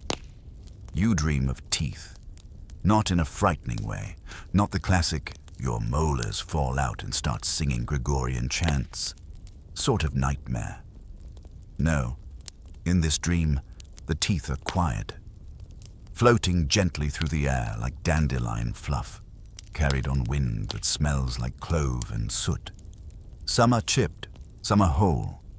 One wears a tiny velvet hat. They don't chase you. They just orbit, like stars that used to chew things. You wake slowly, the taste of mint still on your tongue, and for a brief, beautiful second, you think it's still night. But it isn't. It's well into morning, and you're very much behind on your ritual tea, tool polishing, and mental preparation for unannounced emergencies. You sit up. Someone is already in your hut. "Hope you don't mind," says Alda, the elderly herbalist, pouring herself a cup of your tea with the confidence of someone who once treated your childhood rash with moss and a glare. She's wearing an apron stained with every plant known to man, and some that might be paint. "You left your door open," she adds, sipping loudly. You glance at the door. It is indeed wide open. You nod. "Thought I locked it." "You didn't," she says. "But you did snore loud enough to scare away any thieves." She gestures toward your shelf. "I'm here about that singing tooth." Of course she is. The one from the Duke. The one you've heard hum faintly when the fire crackles just so. You pull it down from its place, place it on the table between you, and sit. She stares at it. You both do. For a very long time. Then she nods. "That's not ivory." You raise an eyebrow. She leans in. "It's whalebone, from the north, carved by monks who couldn't speak, so they sang through their fingers instead." You blink. "That's not a real sentence." She shrugs. "Neither is singing tooth, but here we are." You touch the tooth gently. It's warm somehow. Alda stands. "You should give it back," she said. "To the Duke?" "Number to whatever it's listening to." You're about to ask more, but she's already halfway out the door, muttering something about pickled carrots and spiritual interference. You wrap the tooth in a cloth and place it in a locked drawer. For now. It doesn't hum again that day. But you think about it. You think about it when you visit Garland, the one-eyed carpenter who swears a knot in his wooden chair tried to bite him. You explain patiently that this is not how splinters work. You think about it when you treat a girl who broke her front tooth on a frozen plum. It was July, but she insisted the plum was emotionally cold. You think about it even while checking on Mira and Button, who is now wearing a scarf and appears to be cultivating some sort of goat-based superiority complex. By evening, you're exhausted. You return home. You lock the door this time. Twice. Then you sit at your table and open your notebook to a new page. Teeth that shouldn't exist. A brief catalogue. Singing whale tooth. Currently sulking. Donkey molar. With agenda. Lady Agatha's gold fang. Confiscated in spring. The molten cavity. Pebble. Still hot. You close the book with a sigh. Then, because you don't want to sleep just yet, you clean your tools again. Slow, careful movements. You're not polishing them for work now. You're polishing them like prayer. Outside, the stars blink into view one by one, as if they're checking in on you personally. And from deep inside your drawer, something hums. Not loudly, not angrily, just waiting. You let it wait, and you whisper to the quiet hut. Not tonight, tooth. Because for once, your own mouth doesn't ache, and your dreams will be full of stars. The tooth is still humming, faint, intermittent, like it's testing its voice, like it's waiting for an audience. You ignore it. You make tea. You sharpen your smallest hook. You write possible whale monks in the margin of your notebook and circle it twice, once for skepticism, once for flair. Outside, the wind smells of chimney smoke and spoiled turnips.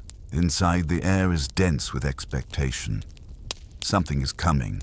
You can feel it in your molars. By mid-morning, it arrives. Not a person, a package. Left on your doorstep with no note, no footprint, no clue. It's heavy. Wrapped in oilcloth. You open it with the kind of hesitation usually reserved for cursed relics and awkward family heirlooms. Inside is a book, old, bound in cracked leather, covered in ash. Its title, scorched halfway off the spine, simply reads, Treatises and Torments. Volume 2. You open it. The pages are thick, yellowed, warped from moisture and secrets. They're handwritten, dozens of styles, languages, some diagrams that look like they were drawn during a nervous breakdown. But the drawings, they're all of teeth. Teeth too long, too wide, too curved. Teeth growing in places teeth should never be. You flip faster. There's a chapter titled Teeth That Grow Back Stronger. Another labeled Molars That Watch. You pause at Chapter 12. On the singing ones, a chill runs down your spine. You read, it begins as a hum, then a vibration, then the mouth forgets who it belongs to. They do not rot, they do not fall. They remember too much. Burning does nothing. Burying only teaches them patience. You shut the book. You do not put it on the shelf. You wrap it in the same oilcloth, tuck it under a floorboard beside your winter clothes, and say a very quiet no thank you to whatever sent it. Then you go outside. The wind has shifted, southward, colder, like something is drawing breath. You visit Ruth, who complains her gums itch when the sky gets gray. You nod and tell her that's absolutely a thing and definitely not supernatural. And in return, she gives you a meat pie that smells of mystery and mild regret. You eat it anyway. You check on Edric, who started painting teeth on the side of his cottage. They're poorly drawn, but oddly joyful. He points at one and says, "That's Gerald. Came out during a thunderstorm. Still writes me letters." You do not ask follow-up questions. By sunset, your cloak smells like wind and stories. Back home, the humming has stopped. You almost miss it. Almost. You light the fire. Check your tools. Feed Button a boiled turnip. She disapproves. Then, as you prepare for bed, you notice it. A note slipped under your door. It's written in the same hand as the letter about the falling teeth, but the ink, it shimmers. And the parchment isn't paper, it's enamel. You run your thumb over it. It's cool, smooth, just slightly curved. The message reads, "They've started appearing in dreams again. Not mine, yours. You'll see them tonight. Try not to hum along. You fold the note, place it under a jar, and mutter, "No, thank you," again. This time slightly louder.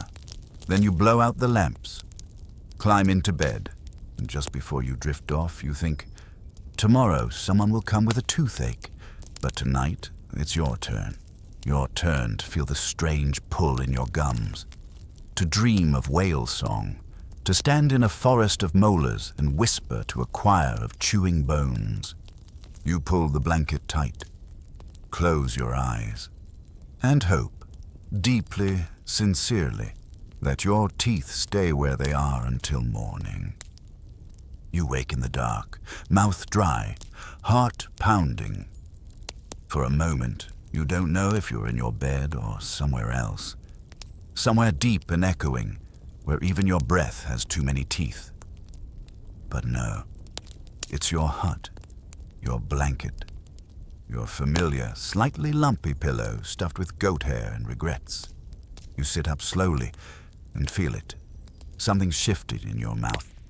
Not pain, not pressure, just awareness, as if one of your molars is blinking. You do what any self-respecting tooth puller would do. You go to the mirror, and you open wide, and you stare. Everything looks normal, but deep in the back, near your jaw hinge, there's a tooth that wasn't there yesterday. Too perfect. Whiter than the rest, sharper, smoother. You prod it with your tongue. It hums, faintly. You step away from the mirror. You sit down at your table, and for the first time in your life, you consider pulling your own tooth. You don't. Not yet. Instead, you make tea. Extra strong, extra mint.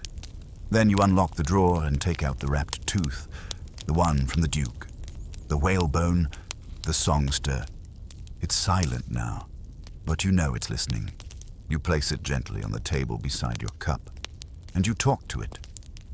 "I don't know what you are," you say softly, "but I'm tired. I've pulled more teeth than I can count.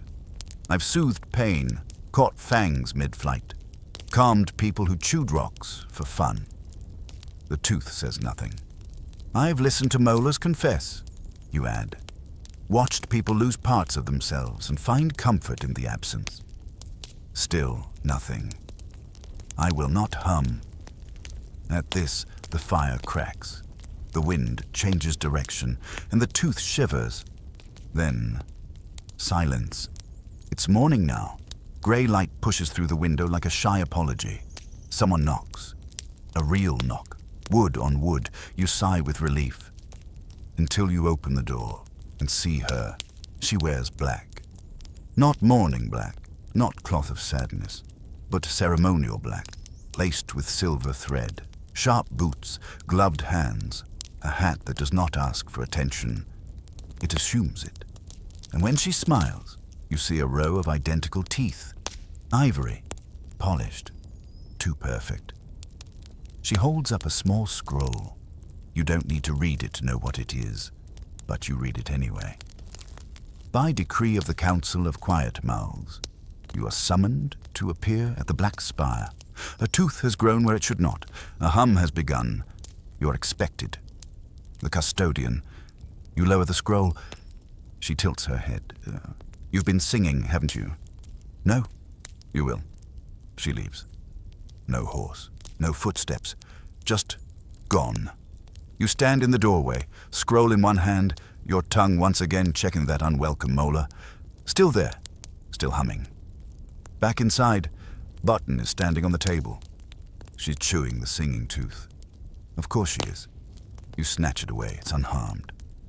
But warmer now. Alive, almost. You wrap it again. Put it away. You glance at the floorboard where the treatises are hidden. You whisper, "So, we've reached the part with the Colts." You pack your bag. Hush, balm, bandages, tools, 2 apples, 1 sarcastic spoon, the mint soap, and the little crank music box. For courage, you write a note and pin it to your door. Gone on business, possibly dental. Feed the goat. Don't trust the tooth in the jar. back soon. Tooth keep. And before you leave, you whisper to your hut, don't let the humming get too loud. Then you lock the door, twice, and start walking toward the black spire, toward the council, toward whatever comes after a tooth begins to sing back. The road to the black spire isn't on any map. It's a feeling more than a path, a subtle pull behind your jaw, a quiet ache near your ear, a faint, rhythmic beat, like the tapping of a spoon on enamel, guiding you eastward. The landscape changes as you walk. Trees grow stranger. They lean inward, whispering things in a language that feels like it belongs inside your own mouth. Rocks underfoot are shaped like molars, bicuspids, even canines, smooth and white and impossibly intact. You do not stop to count them. You pass a field where someone has planted flags made of floss. You pass a stream that gurgles like a gargle. And then, as the sky turns a shade of gray that isn't quite natural, you see it, the black spire. It rises from the ground like a broken tooth, jagged, charred, towering. It doesn't look built, it looks grown. As you approach, your new tooth thrums faster, not painful, not pleasant, just insistent. At the base of the spire, you find a door made from polished jawbone. It opens before you knock. You step inside, and the silence hits you like a yanked molar. Not a quiet silence, a held-breath silence. The walls are smooth and pale, curved slightly inward, like you've walked into the hollowed root of something ancient and watching. The custodian waits, still in black, still too poised. She gestures, and you follow, down spiraling corridors lit by lanterns shaped like open mouths. Every turn feels familiar, like you've been here in dreams, or in pain, or in some long-ago memory where someone once told you, this might sting a little. At last, you reach the chamber. It's vast, circular, lined with chairs, each one occupied by a figure wearing a different set of teeth. Some porcelain, some wood, some clearly still alive. The council of quiet mouths. They do not speak. They watch. The custodian turns to you and begins. You are tooth keep. You've pulled 312 teeth, comforted 89 children, silenced 3 screamers. You turned away coin. You accepted soup. You faced the humming and did not hum back. You blink. How do you know all that? One of the council members opens their mouth, but instead of speaking, a series of clicks echo out, like teeth chattering in code. The custodian translates. They listen. Always. Even in dreams.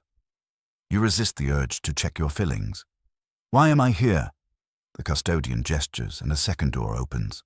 Behind it, a child, silent, eyes wide, mouth glowing. You kneel, gently. She opens her lips, and inside, instead of teeth, there's a cluster of tiny faces, each one humming, mouths open in a silent choir. You swallow. The custodian leans close. She bit something she shouldn't, in a dream, a song that wasn't hers. You look up. You want me to pull them? She nods. You open your satchel. Clove oil, hush, the soft cloth you save for children, the spoon with the smile at the end. You begin, one by one. The faces come out quietly. They don't scream, but you hear them think. You place them in a jar lined with mint and moss. You seal it. You breathe. The child sleeps. The chamber exhales. You turn to the council. No one speaks, but something passes between you. A nod of understanding, a thank you in the language of jawbones and late-night aching. The custodian walks you back to the surface. Outside, the wind feels normal again, like wind, no teeth in it. She hands you a scroll, not official, personal. We pull pain, not power. We comfort the ache, not the cause. But still, Thank you for choosing gentleness. You nod. She disappears. You walk home. The path feels shorter, the trees less suspicious, the molar-shaped rocks more like coincidence. You arrive at your hut before sunset. Putin is chewing on your door. Inside, everything is just as you left it. Almost. The humming tooth is silent, but it's smiling now. You light your fire. Hang up your cloak. Write in your notebook. Some teeth shouldn't grow. Some do anyway. And some just want to sing before they're done. You sit by the hearth. The goat curls up by your feet. You sip your tea. Outside, the world spins gently on. And inside, for the first time in days, you don't feel anything trying to crawl out of your mouth. You smile, carefully. And as the fire dies down and the stars return like tiny enamel specks across the sky, you whisper, "Sleep now. No more pulling. Not tonight." And then, end of script. Sweet dreams. Hoy chat. GPT.